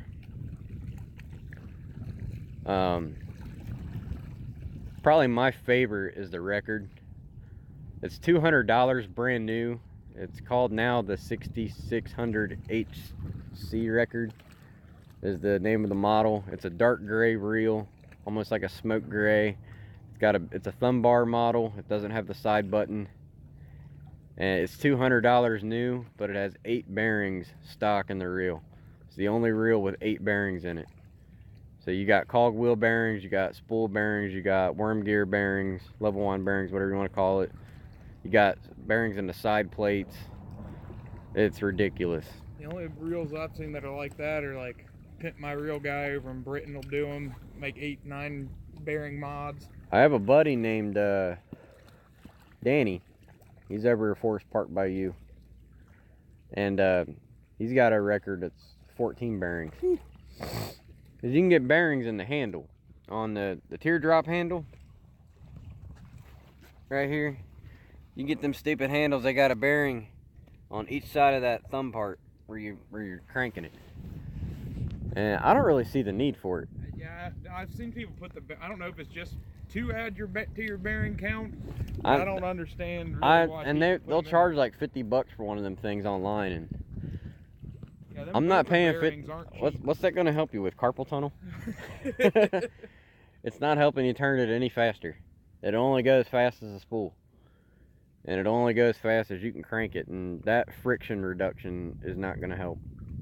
To me, the only ones you ever need to replace are the ones on either side of your spool and maybe your level wind. And then you can customize these things so ridiculously. You can get a ceramic paw to go into worm gear. You can get a slotted cog wheels. You can get skeletonized cog wheels, and that's just to reduce weight so it spins faster. But in my opinion, what I would think is with the skeletonized ones, you're taking so much meat off that wheel, they're more fragile. You know, they'd probably be prone to break easier. Yeah. They'd be weaker. I don't think I'd want to hook up with an 80-pound blue, something like that, more than once or twice. There's the remake of the inshore model just came out for the Abbey reel, and it has stainless steel gears in it instead of brass, which it's supposed to make it stronger, but I would think since it's such a tougher metal, it'd be harder to break in, and it might be a little more rough. As far as casting and reeling in, you might feel a little more grip. It doesn't kind of mesh in and break in and get a little bit of looseness to it. Yeah, I think that's one of those ones you have to take it and really do the break-in real well. Right. You know, 50, 75, 100 casts, whatever. And I like to break my reels in. I don't care if I buy it brand new or if I'm buying it off somebody on Craigslist. I'm gonna get my gloves back on, I think. Picked up a little bit. Wind's picked up some. Bear with the camera for a second, guys. I know we only got 2 people watching, but let's see if I can stuff one of these hand warmers in the glove. Put it in my palm.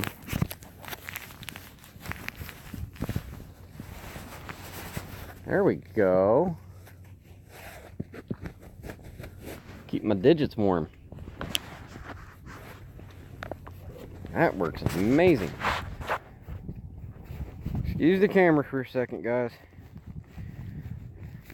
It was getting pretty warm for a second, and then the wind picked up and said, screw you guys.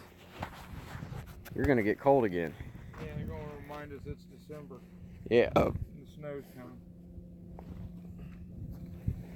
But even if I buy a brand new reel, or I'm getting it off somebody on Craigslist or Facebook or whatever, I'm taking that reel apart as soon as I get it home. I'm re-cleaning it no matter how clean it is, and I'm re-lubing it with fresh oil, fresh grease. I do my own reels. And that red one right there, which I got recently on a barter,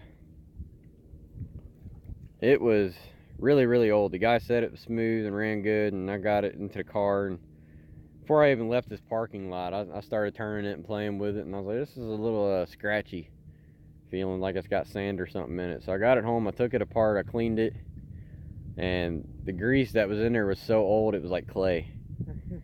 So I was like, yeah, this thing's coming apart. And it had a couple pieces missing in it, actually. So I mean, I still got a really good trade on it, and I wasn't really disappointed, just because I know you can get parts from anywhere and get it fixed right back up again. I didn't have the pieces on hand, and I would have had to wait for a long time for them to come in from online. So I sent it down to my buddy Jesse Laredo in San Antonio. And if you want somebody that does reels really good, I recommend him. If you want to pay the shipping, send your reel down to him. He can do anything to a reel. He's got some real nice, I call it artwork, displayed on his page. Get Reel Service, Jesse Laredo. He's down in San Antonio, Texas. He can do anything you want to a reel. He can fix any reel. He can get parts straight from the factory. He's a certified dealer with what are they called? What are they called? Where Abby gets their stuff. Pure Fishing. He gets his stuff fresh off the line from Pure Fishing. And he can get you ABEC 9 ceramic bearings, whatever you want to put in it. High-speed stuff for professional casting tournaments, you name it. And so I sent it down to him. He had it fixed that same day he got it and sent it right back out. So there was almost no lead time getting it back. I had it back within a few days. And it was like 2-3 days to ship it to him, and then a couple days to get it back. So he got it, literally fixed it, put it right back in the box, and sent it right back to me without any hassle. And it was just a great service, so I highly recommend him. If you're more local here in Ohio and you don't want to ship out anywhere, there's a guy that is local in Hillsboro, Ohio. His name is Vern Kelly. It's called Vern's Reel and Rod Repair. He does rods too. He can customize Abbey reels. That's a specialty. It's what most of the guys around here do with this whole pay-laking community that goes on.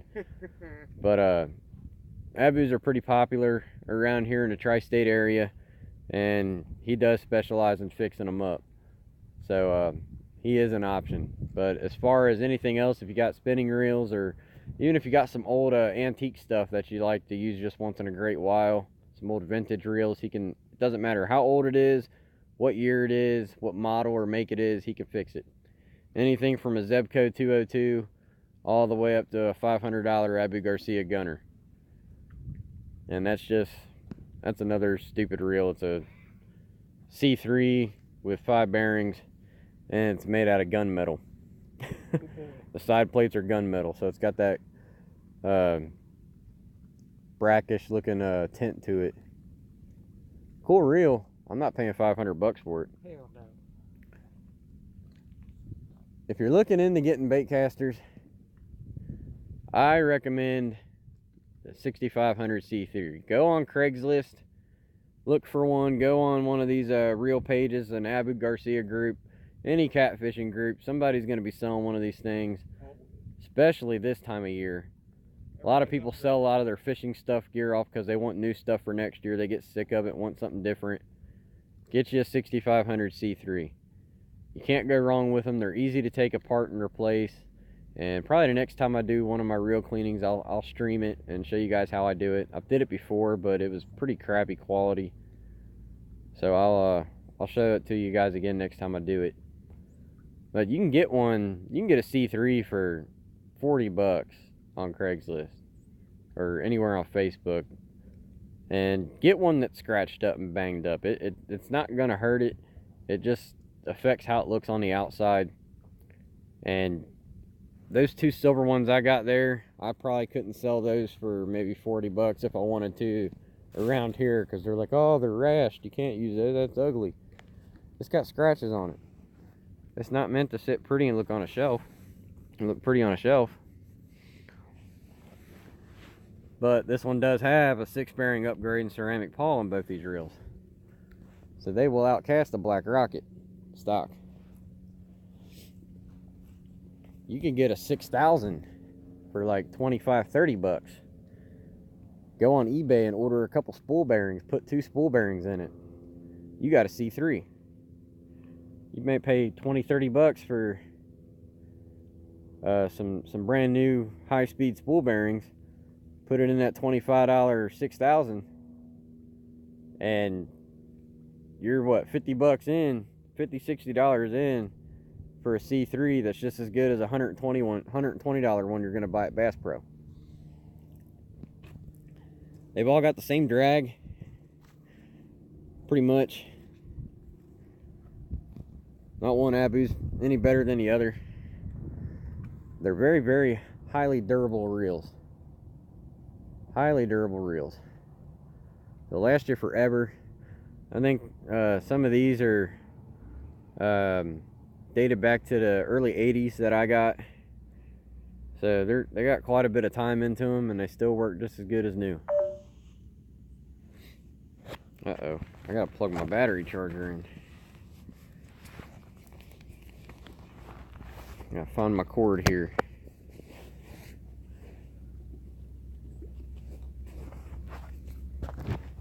Don't want the phone dying.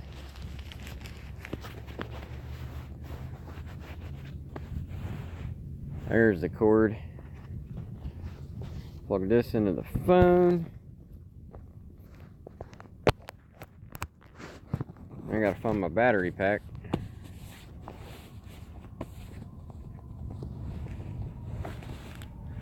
What did I do with it? I think it might be in my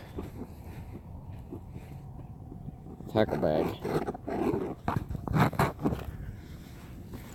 Yep, there it is. Ugh. Get this plugged in and we're good to go. Booyah.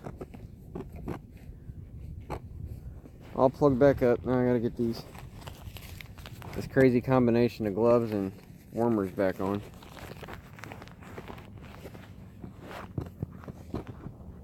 And then I'll be nice and toasty again. There's that one. I never claimed to be the best cameraman, guys.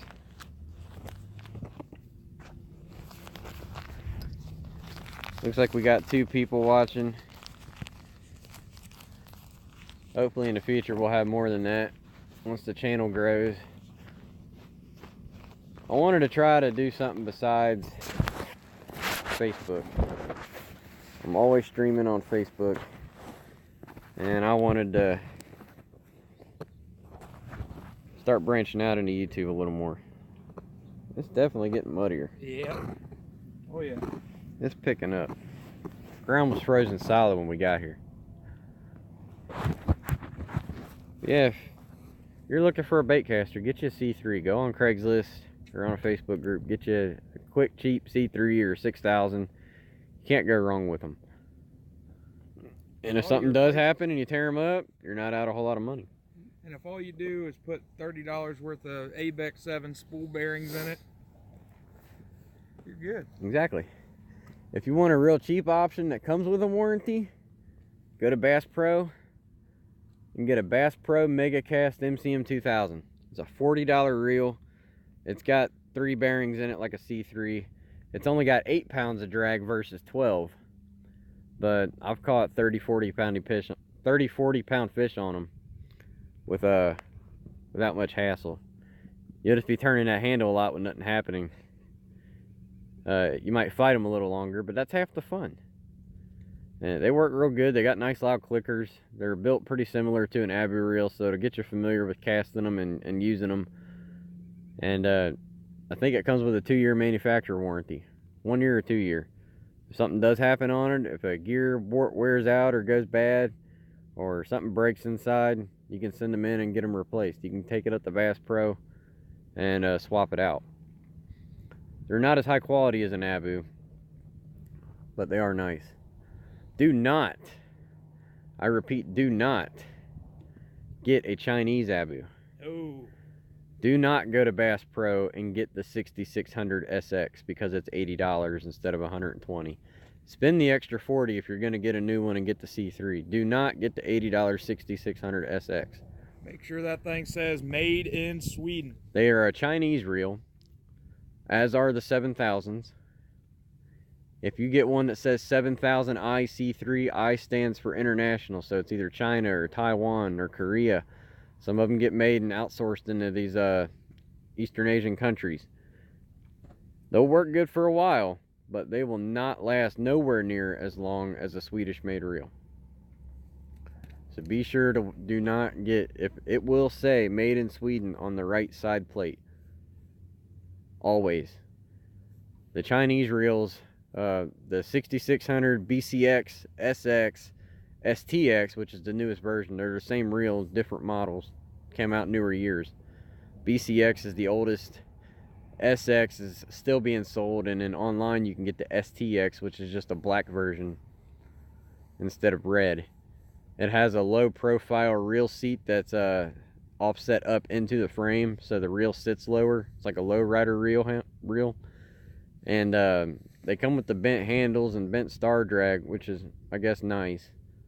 I'm not a fan of it because they seem like they want to bend inward depending on how hard you're reeling and pushing on it when you're reeling them in. You can actually bend your handle up into the star, and your star can sometimes even get caught on your spool tensioner cap, and it just kind of makes it choppy when you're trying to reel it in, and it rubs on stuff. But there's a lot of plastic inside near the brake plate and the clicker side of the plate. The clicker is totally out of this world compared to the other Swedish models. It's got like a push pin type clicker, almost like a gun trigger hammer, and it just pushes into this little plastic wheel, and it'll wear out really quick. Over time your clicker will get really quiet to where you can't hear it from a very far distance away. And there's lots of screws and plastic and stuff down in there, a lot of plastic gears. They got brass gears like your pinion gear and your main drive gear and everything, but there's a lot more plastic inside than there is brass, and they just don't last as long. So you're sacrificing a cheaper price tag for less quality, and it's true. You do get what you pay for.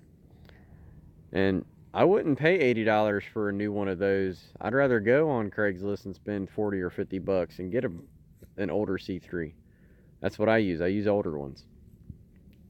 I like the older ones better than the newer ones. So now I'm rambling about reels. We're not getting any bites, guys. Not having fun. Well, I'm having fun, but I want to have fun reeling one. I want to fight one in here. Kyle hasn't caught a blue cat yet, and I want to see him catch one. I wonder, maybe you could flick this little thing out and see, try to catch some sauger or something. Maybe cut one of them up. They're probably starting to run low on time. It's 12:28. We got about 45 minutes.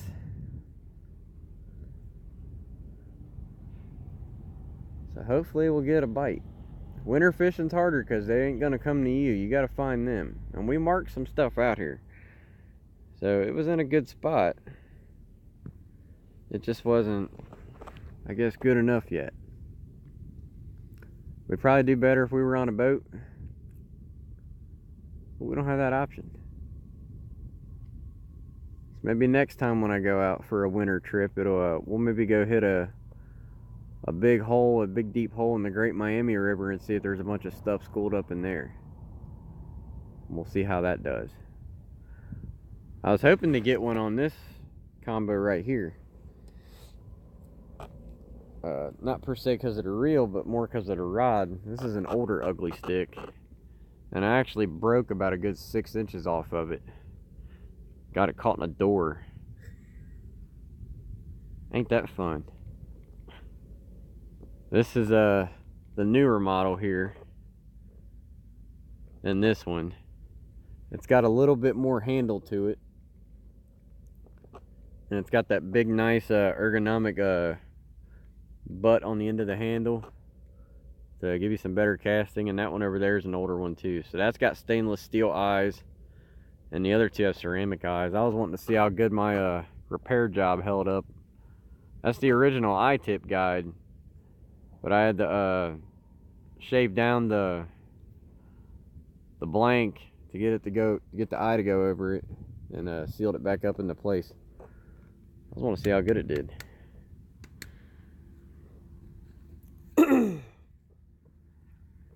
And if I don't use all this bait, we'll have it for the Great Miami maybe next week. Might go try out and hit it next week. I know them channel cats will hole up in one big spot and school up. We can catch some small channels all day. That's a fish fry. I either want to catch a bunch of little ones or one really big one right now. I don't care what we catch at this point. Right, I'd be happy with mud puppies. I might actually bring these lines in, check them, and then maybe just reposition them a little bit. Can't beat the view. No. Awesome view.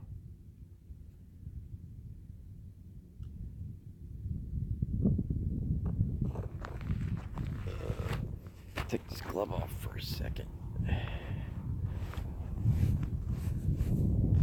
I'll make sure my chat ain't frozen up. Okay. Well, see, we got a couple people watching, and haven't seen any activity in the chat. Make sure nothing was lagged out. I might bring these in here in a second and see if we get something. You can't wait around for the cats to find your bait. You almost gotta present it to them in the winter, especially from the bank. You gotta find a nice place to go to and hole up on them. I might even move one down, throw it in the shallows, and see if we get lucky. Yeah, I know the guy. It's kind of hard to tell. Park guy. He always says 15 minutes. He ain't got a bite in 15 minutes. He's moving. He's very, very strict about that too. Yeah, he is. Luke knows what he's talking about. 3 days and almost 300 pounds of catfish caught.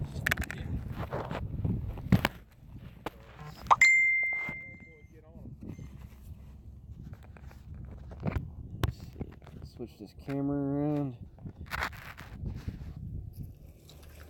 Get out to DC and go hit up the Potomac with him. I've been to the Potomac. It's a nice place. Yeah. Oh yeah, that whole area right down there through down to DC and all that.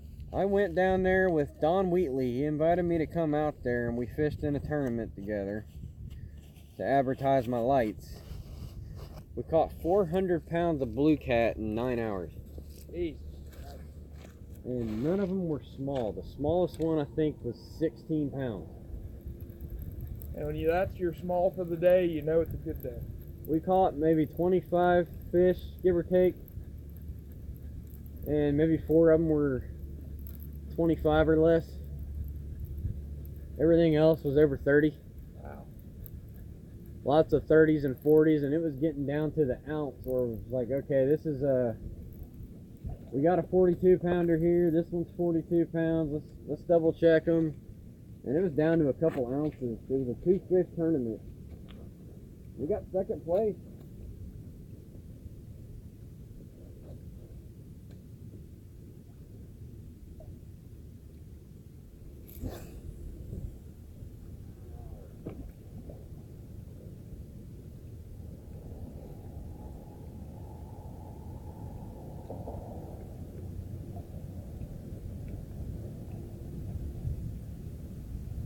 I wanted to be a little less far away from that tree.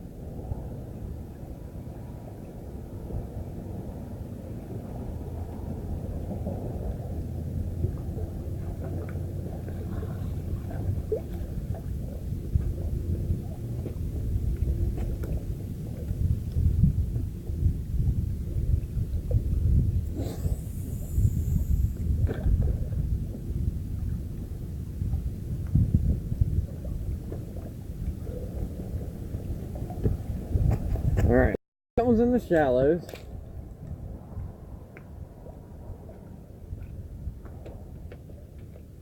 That's in about 4 feet of water. Next to some cover.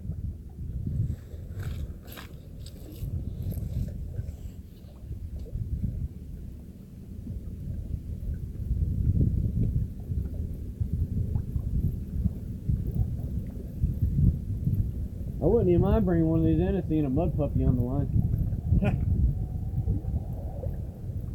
That'd be alright.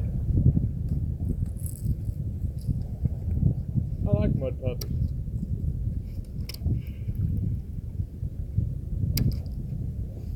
They're just a cool looking little critter there.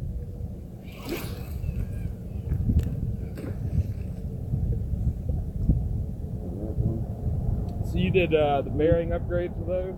Huh? You did the bearing upgrades to those? No, they came like that. Did they? Yep. Nice. I traded one record 60 for both of these C3s. Huh. Which is just, for anybody who don't know, a record 60 is an older version of the 6600 HC record. And all that's really changed is the color of the side plates and the type of spool. The newer ones have that high capacity V-shaped spool. Everything else inside is pretty much the same. I had 2 record 60s and a 6600 HC record. Sold the record, or the newer one, and I traded the other record 60 for a 6500C and a 6000.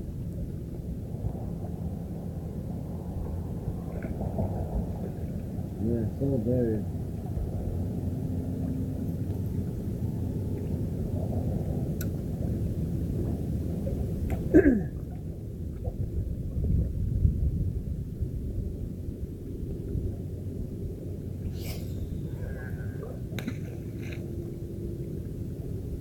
Shallow with that one in.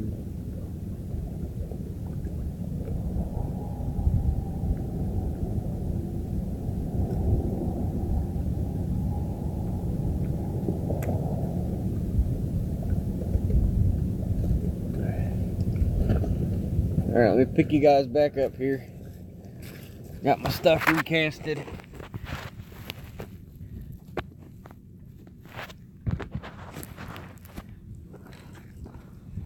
Salty I missed out this time is that's showing up like 100 times on my chat there. You keep typing that in. 51390, that sounds like Guylando. Is that you, Guy?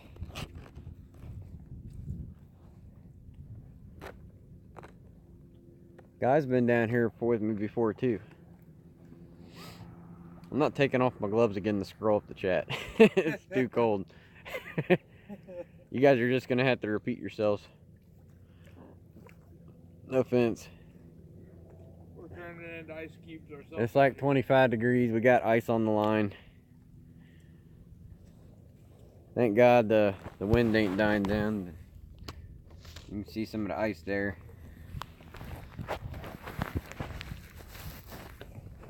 Good thing it's not super windy. That's the only good thing we got going. We got some sun keeping us thawed out. Not a whole lot of wind. You got maybe like a 2 or 3 mile an hour wind. Last time I was here, it was rolling about 13, 15, and gusts over 30. It's 12:38. I need to get some of those gloves that's got the fingertips on them. That way I can not have to take them off. So cold, my lighter don't even want to stay lit.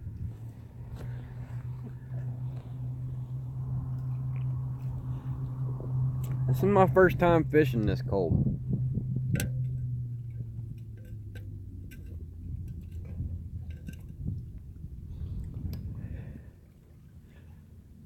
And to the people that's watching, I appreciate you sticking with us and watching. There's gonna be more stuff coming out as I get used to operating YouTube. So be looking out for that.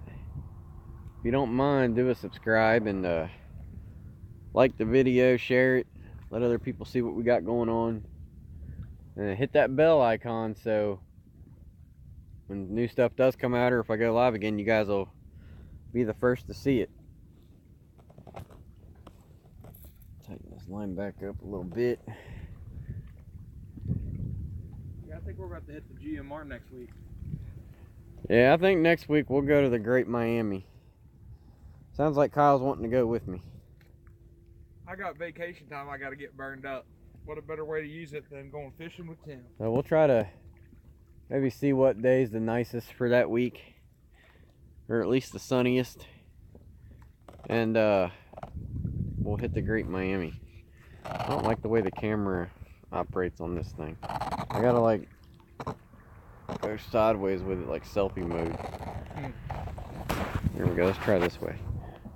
There we go. Need to get you one of them little I think the next model, Samsung or iPhone, whatever comes out, they just need to put a camera right up here in the center by your power button, like a webcam mode. We just need to get that little Samsung 360 cam. Oh, that'd be amazing. 'Cause then I could just let it sit out. People could look around. This CameraFi has an option for 360 streaming. You can check it off, and it'll put it in 360 mode. I was like, well, that ain't gonna work because I don't have a 360 camera. I'd be going like this all day.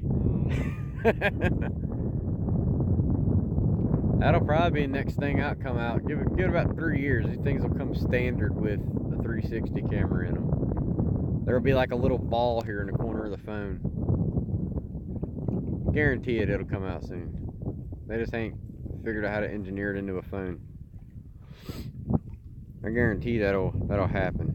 It says we got 3 viewers on my screen. Appreciate you guys watching. We're still out here on the Ohio.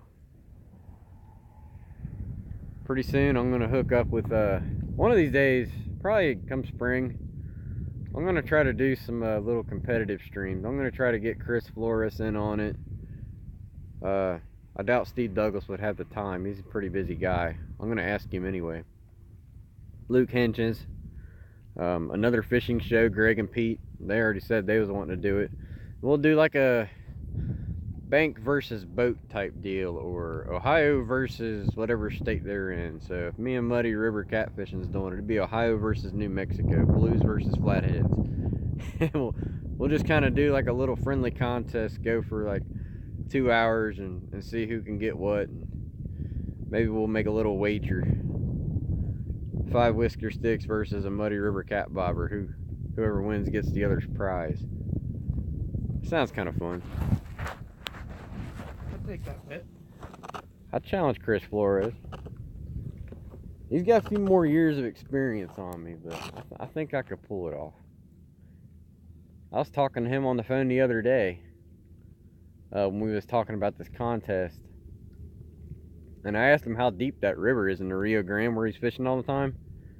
He said it's like 4 or 5 feet. Huh. Where you see he's in that same spot all the time when he's doing streams, when he's got his family out camping and he's They just got some lines out in the water and they're pulling like 40, 50-pound fish out, 4 or 5 feet of water. When him and Byron go out in that little white 8-foot boat, or him and Drew, and they're just cruising along and they're sitting out there all night catching stuff, they're in like 4 or 5 feet of water. You say if you get in a deep spot, it's maybe 9, 10 feet.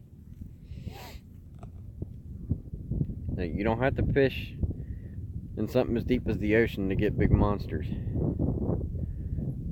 But I wanted to try some deeper water here today, because I figured it'd be a few degrees warmer, and them fish, in theory, I would imagine, would want to go to where it's just a tad bit warmer, so it's more comfortable for them.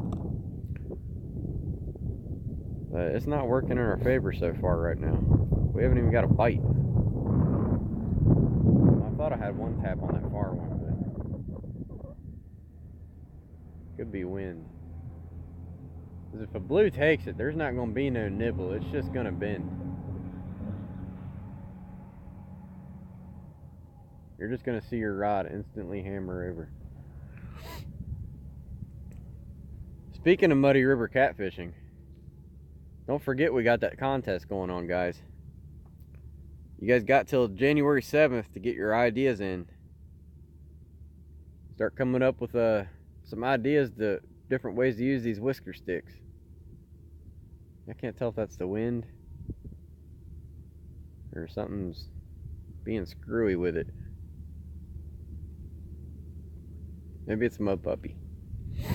Get your ideas in for how to use them whisker sticks, guys. There's lots of prizes that can be won. Go on the Facebook page, look for the post with the big red emoji circles on it. It says a 1001 uses giveaway contest, and take a picture of how you could use your whisker sticks or a video and enter it in. And I did a big long stream the other day talking about it, going into detail. So there's tons of information on it. The contest has got everything typed out, all the rules. And it's really pretty much anything goes. It's just whatever idea you come up with, you got to be able to prove that it's a usable idea. So if you don't have a whisker sticks, get one, or get one from a friend, or buy one and put it in there. And you guys are going to have a ton of prizes to win. There's going to be 10 whisker sticks in the prize pool. There's going to be a reel, possibly a rod. There's some other prizes that are still getting added. Some bait knives, scale, different, just a whole big potluck of tons of useful things for catfishing. And whoever gets that prize is going to have a big, huge box. And you're just going to open the box and be able to go straight to the water and fish. It's going to have everything you can need. Weights, bait attractants, spool of Power Pro braid, Nakuma reel, all kinds of stuff. And it's being put on by me and Chris Flores. Your entries in, and you got till January 7th at midnight, and whoever gets the most likes is going to win it all. And I believe last time I checked, right now, Everett Mathis with a lot of fishing TV is in the lead with 2 votes, 2 likes. So get people to get on there and say, hey, come vote for my picture so I can win. There's a lot of stuff to win. And the winning idea is going to be on display at my booth in the Catfish Conference. So if your idea wins, we're going to try to replicate it and get it on display, so everybody can see the idea that you came up with. Get bragging rights. Let's see if I can tap this with my nose. Change the camera. There we go. Take my gloves off. I appreciate you guys hanging with us today. We got about a half hour to go. We're staying warm a lot better than I thought we would. I thought I was going to freeze my nuts off. But it's not too bad. I think I wish I would have done put another layer of socks on. My fingers are just a tad numb. You want some foot warmers for your boots? Too late now. I ain't digging down in there. I got them right here in the bag. Well, they wouldn't start warming up till we were ready to go. Oh, I don't know. I'm not trying. I never used them. Yeah, the last time I went out, I had real thin rubber lined boots like that on. I put like 3 layers of socks on, and it just still wasn't enough. So I was like, I'm gonna bring some foot warmers this time in case I need. That right rod just seems like it. I know, keeps it's getting just, pegged it's by moving something. funny, like something's tapping it. Can't tell if it's just wind messing with it a little bit though, or something's down there fooling around. I don't know. I'm hoping something yanks on one of these. Quick, fast, and in a hurry.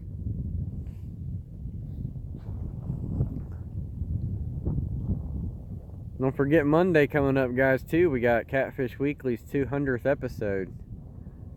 There's going to be lots and lots of prizes given away there, too. So it's almost like catfishing Christmas season.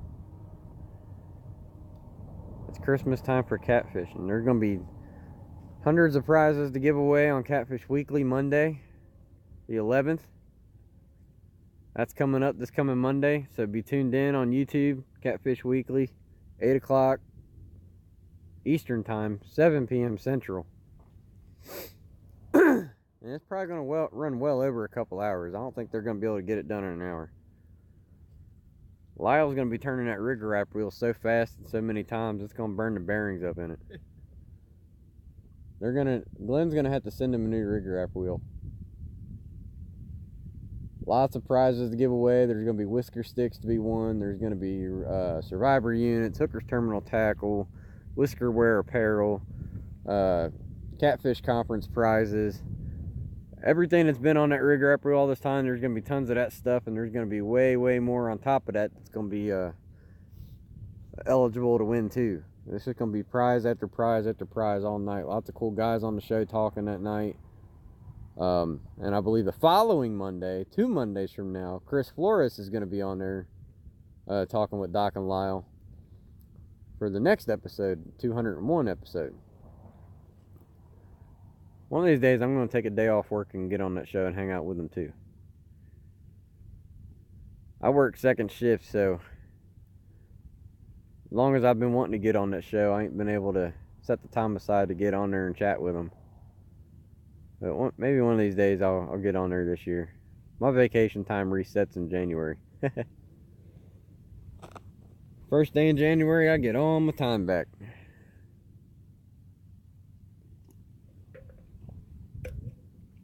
I might take the first day back to work off, just be spiteful. Think, yeah, I'm not ready to come back in yet. I'm gonna stay home one more time. I think I get, let's see, 4 weeks of personal time. 20 days. A long time, ain't you? 20 days I get for the year. It's a good amount of off time. 3 weeks of vacation, 2 sick days, or 2 floating holidays, and 3 sick days. I got 2 weeks and 3 floating holidays. I gotta find my lighter. Oh, gloves coming off. I got too much stuff in my pockets.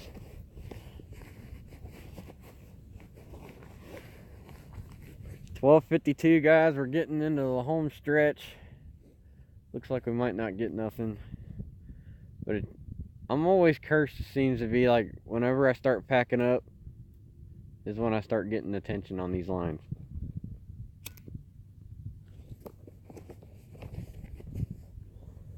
And I've tried to fake them out and act like I'm packing up intentionally, and it doesn't do any good.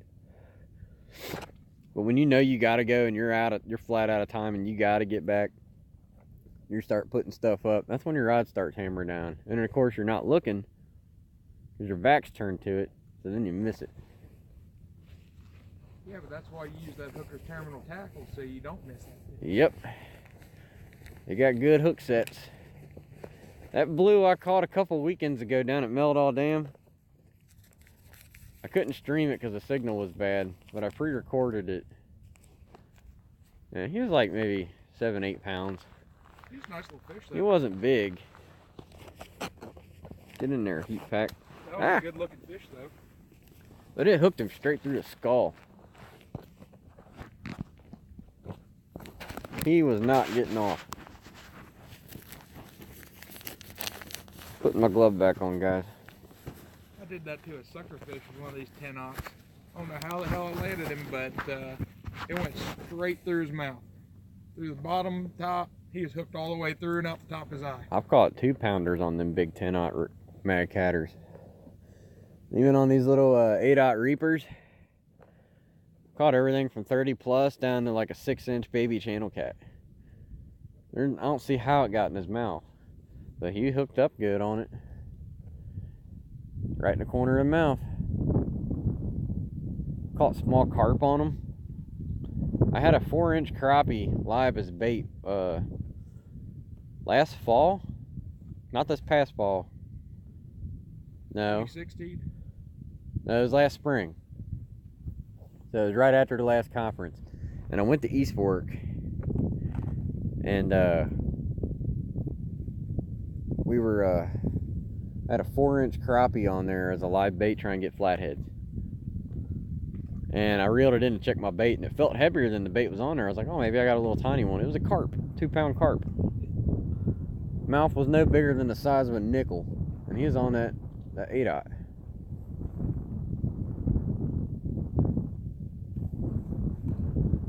That right rod screwing with me.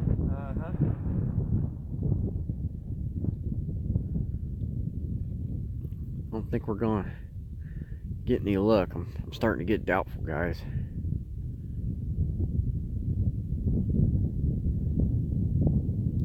There ought to be like a magical fish prayer or a dance. Something we can do to increase the odds.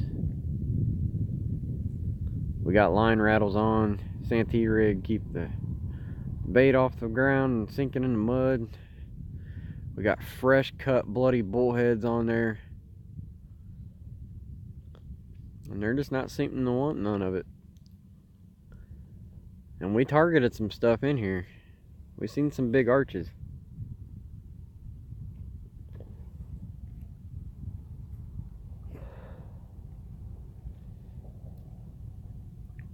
But you can't catch no fish if you're not on the water.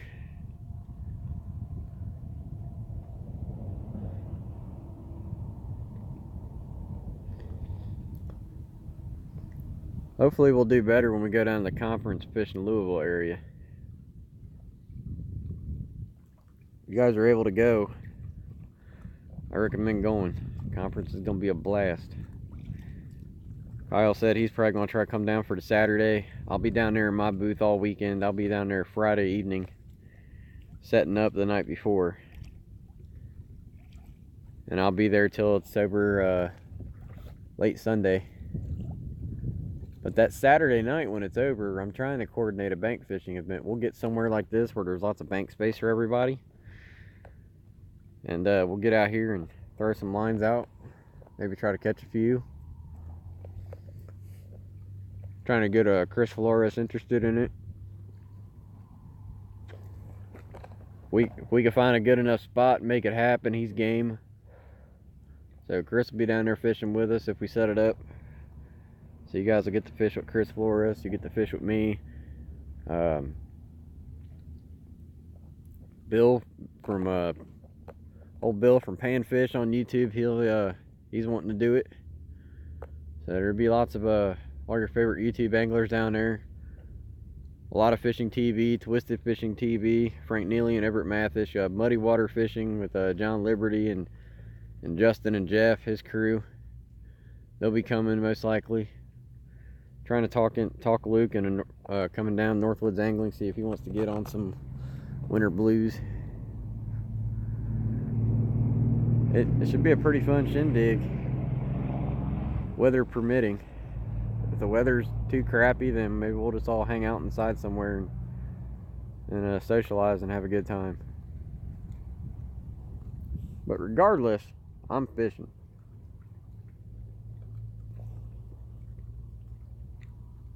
If it's like 5 degrees, 20-mile-an-hour winds, as long as it ain't raining and I can make a fire, I'm fishing. Honey badger don't care.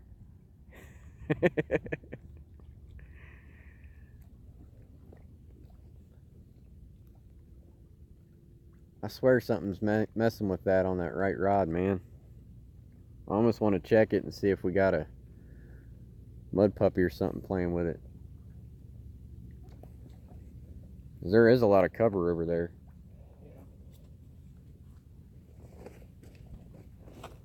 I'm gonna check the line. And then we'll do one last cast. And then we'll leave it sit till it's time to go. I'm trying to switch my camera with my nose. Quit hitting the notification bar. There we go. I did it. Magic tricks.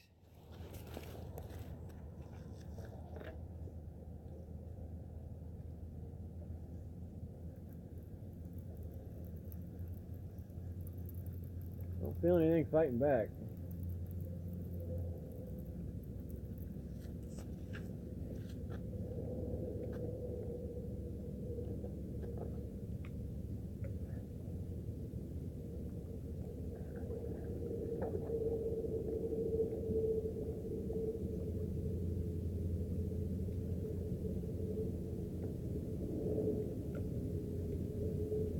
Bait looks like it's been played with a little bit.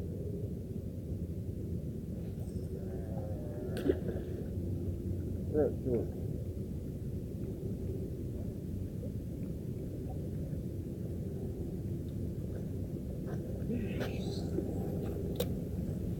That's right on the shelf, on the slope. See how that does. I'm gonna throw one long and one short.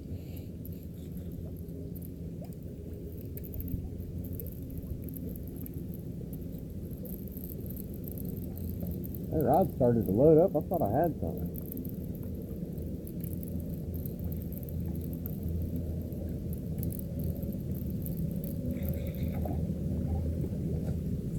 I bet the mouth probably opened and caught some water drag. Yeah.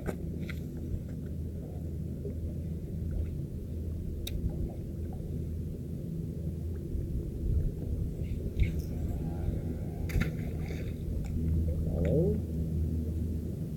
Oh, short, not shallow.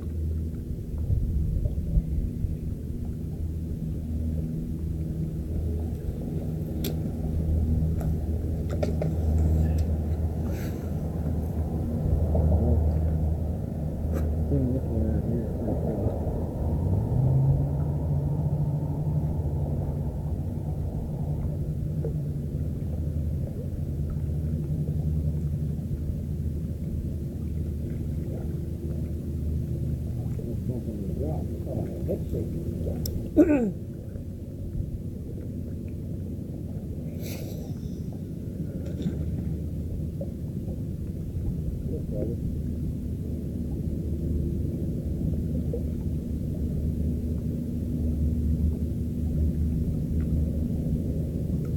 It sinks forever.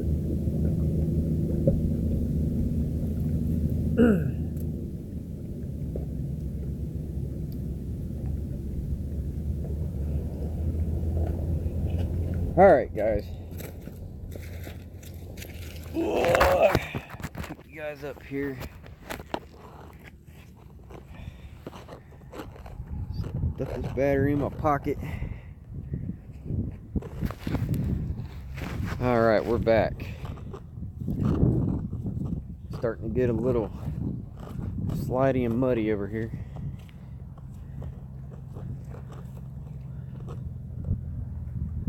See if I can try to switch this around my nose again. No, not the notification bar.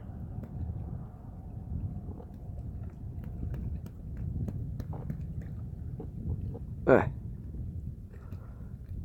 feel like I'm bobbing for apples.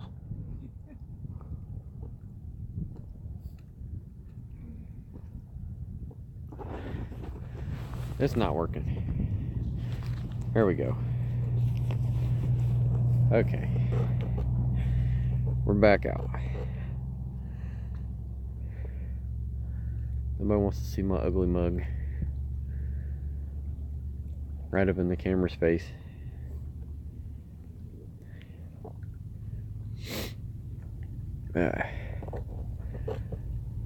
We got 12 minutes, guys. Here, fishy, fishy, fishy.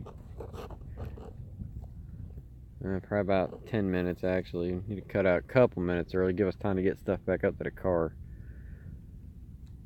About a 40-minute drive back to the house. I gotta take all this muddy crap off and get ready for work and beeline it to my job.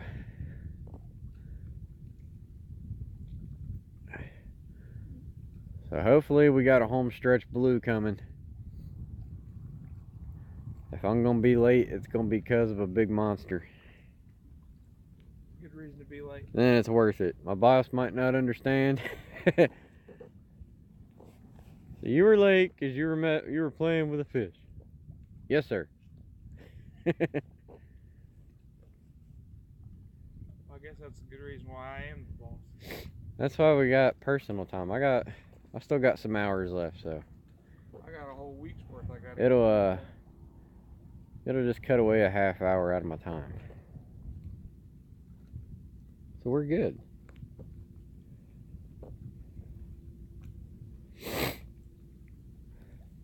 We got my 3 ugly sticks here. We got the triplets out. And he's got his twins. And he's all red, black, and gray, Ohio State. Color coordinating and everything. You know, that was completely by accident. Except your brown pants. Well. I gotta go to work after this, too. You only wear your brown pants when you're scared.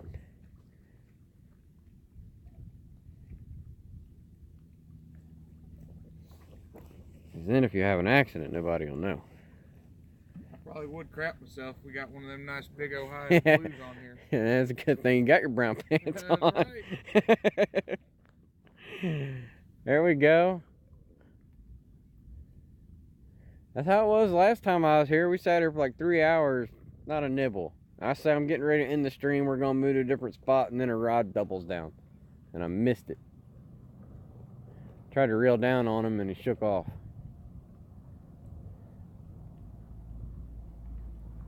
I don't want that to happen again. I want you guys to see something.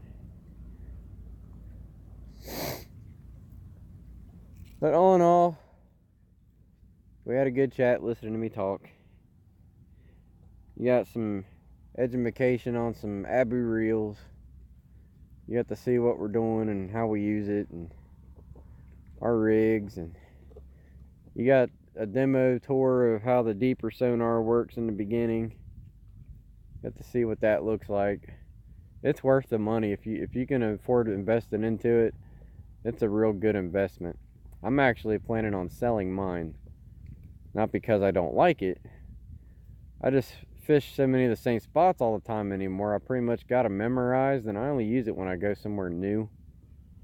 So I haven't really been using it that often. I've pretty much covered everywhere I've wanted to try to go and check out around my area. Unless I'm going to like a destination fishing trip somewhere a little bit farther away, it's just going to be sitting in my tackle bag not being used. So I know all my depths. I know how the terrain looks where I fish. I kind of know where the average holding areas are, where they like to sit. They're pretty repeatable from where I fish at. So if anybody wants to buy one pretty cheap, I'm selling mine for $150. That's a damn good deal. And you go to Cabela's or somewhere, get it brand new, it'll be what, like $250, $300 for the Pro Plus. $250 for a Pro Plus. So $150, and it's going to come with the rod handle mount where you can attach your smartphone to your rod handle if you want. That'll come with it. Huh? That's $15 right there. Yeah, that's another $15 you're getting with it. I'm gonna throw in a charger. It comes with a charger cord, but not a charger plug. I'm gonna throw in a charger plug with it. The only thing it's missing is one of the screws that attach to it. I lost that somewhere, but I got the second one. It comes with 2, but this one I have 1.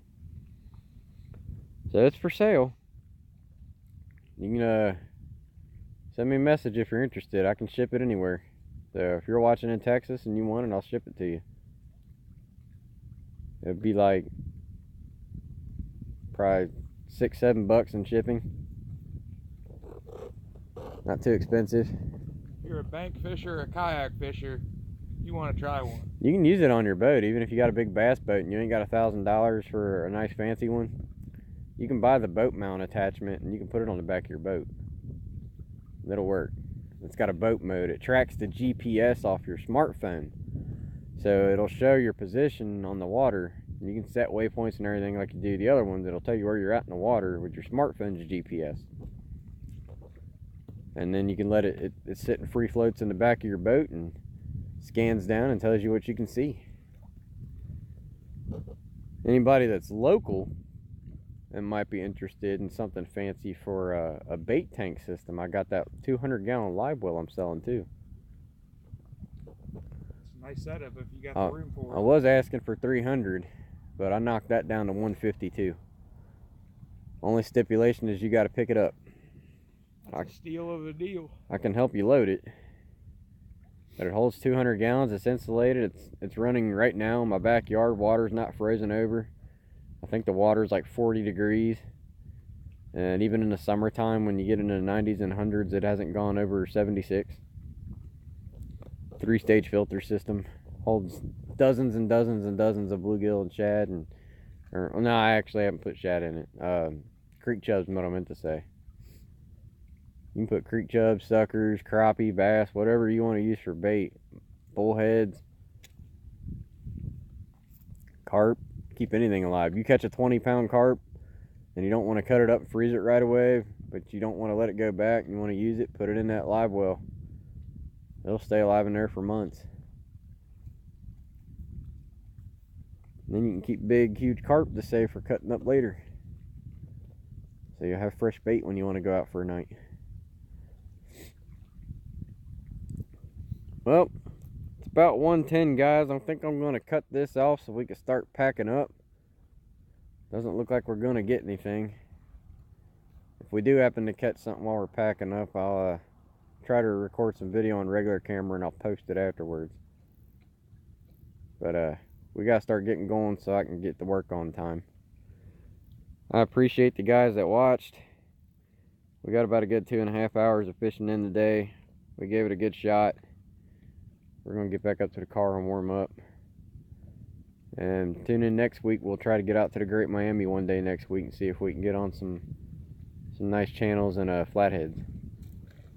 Because they'll still bite this time of year if the water's warm enough.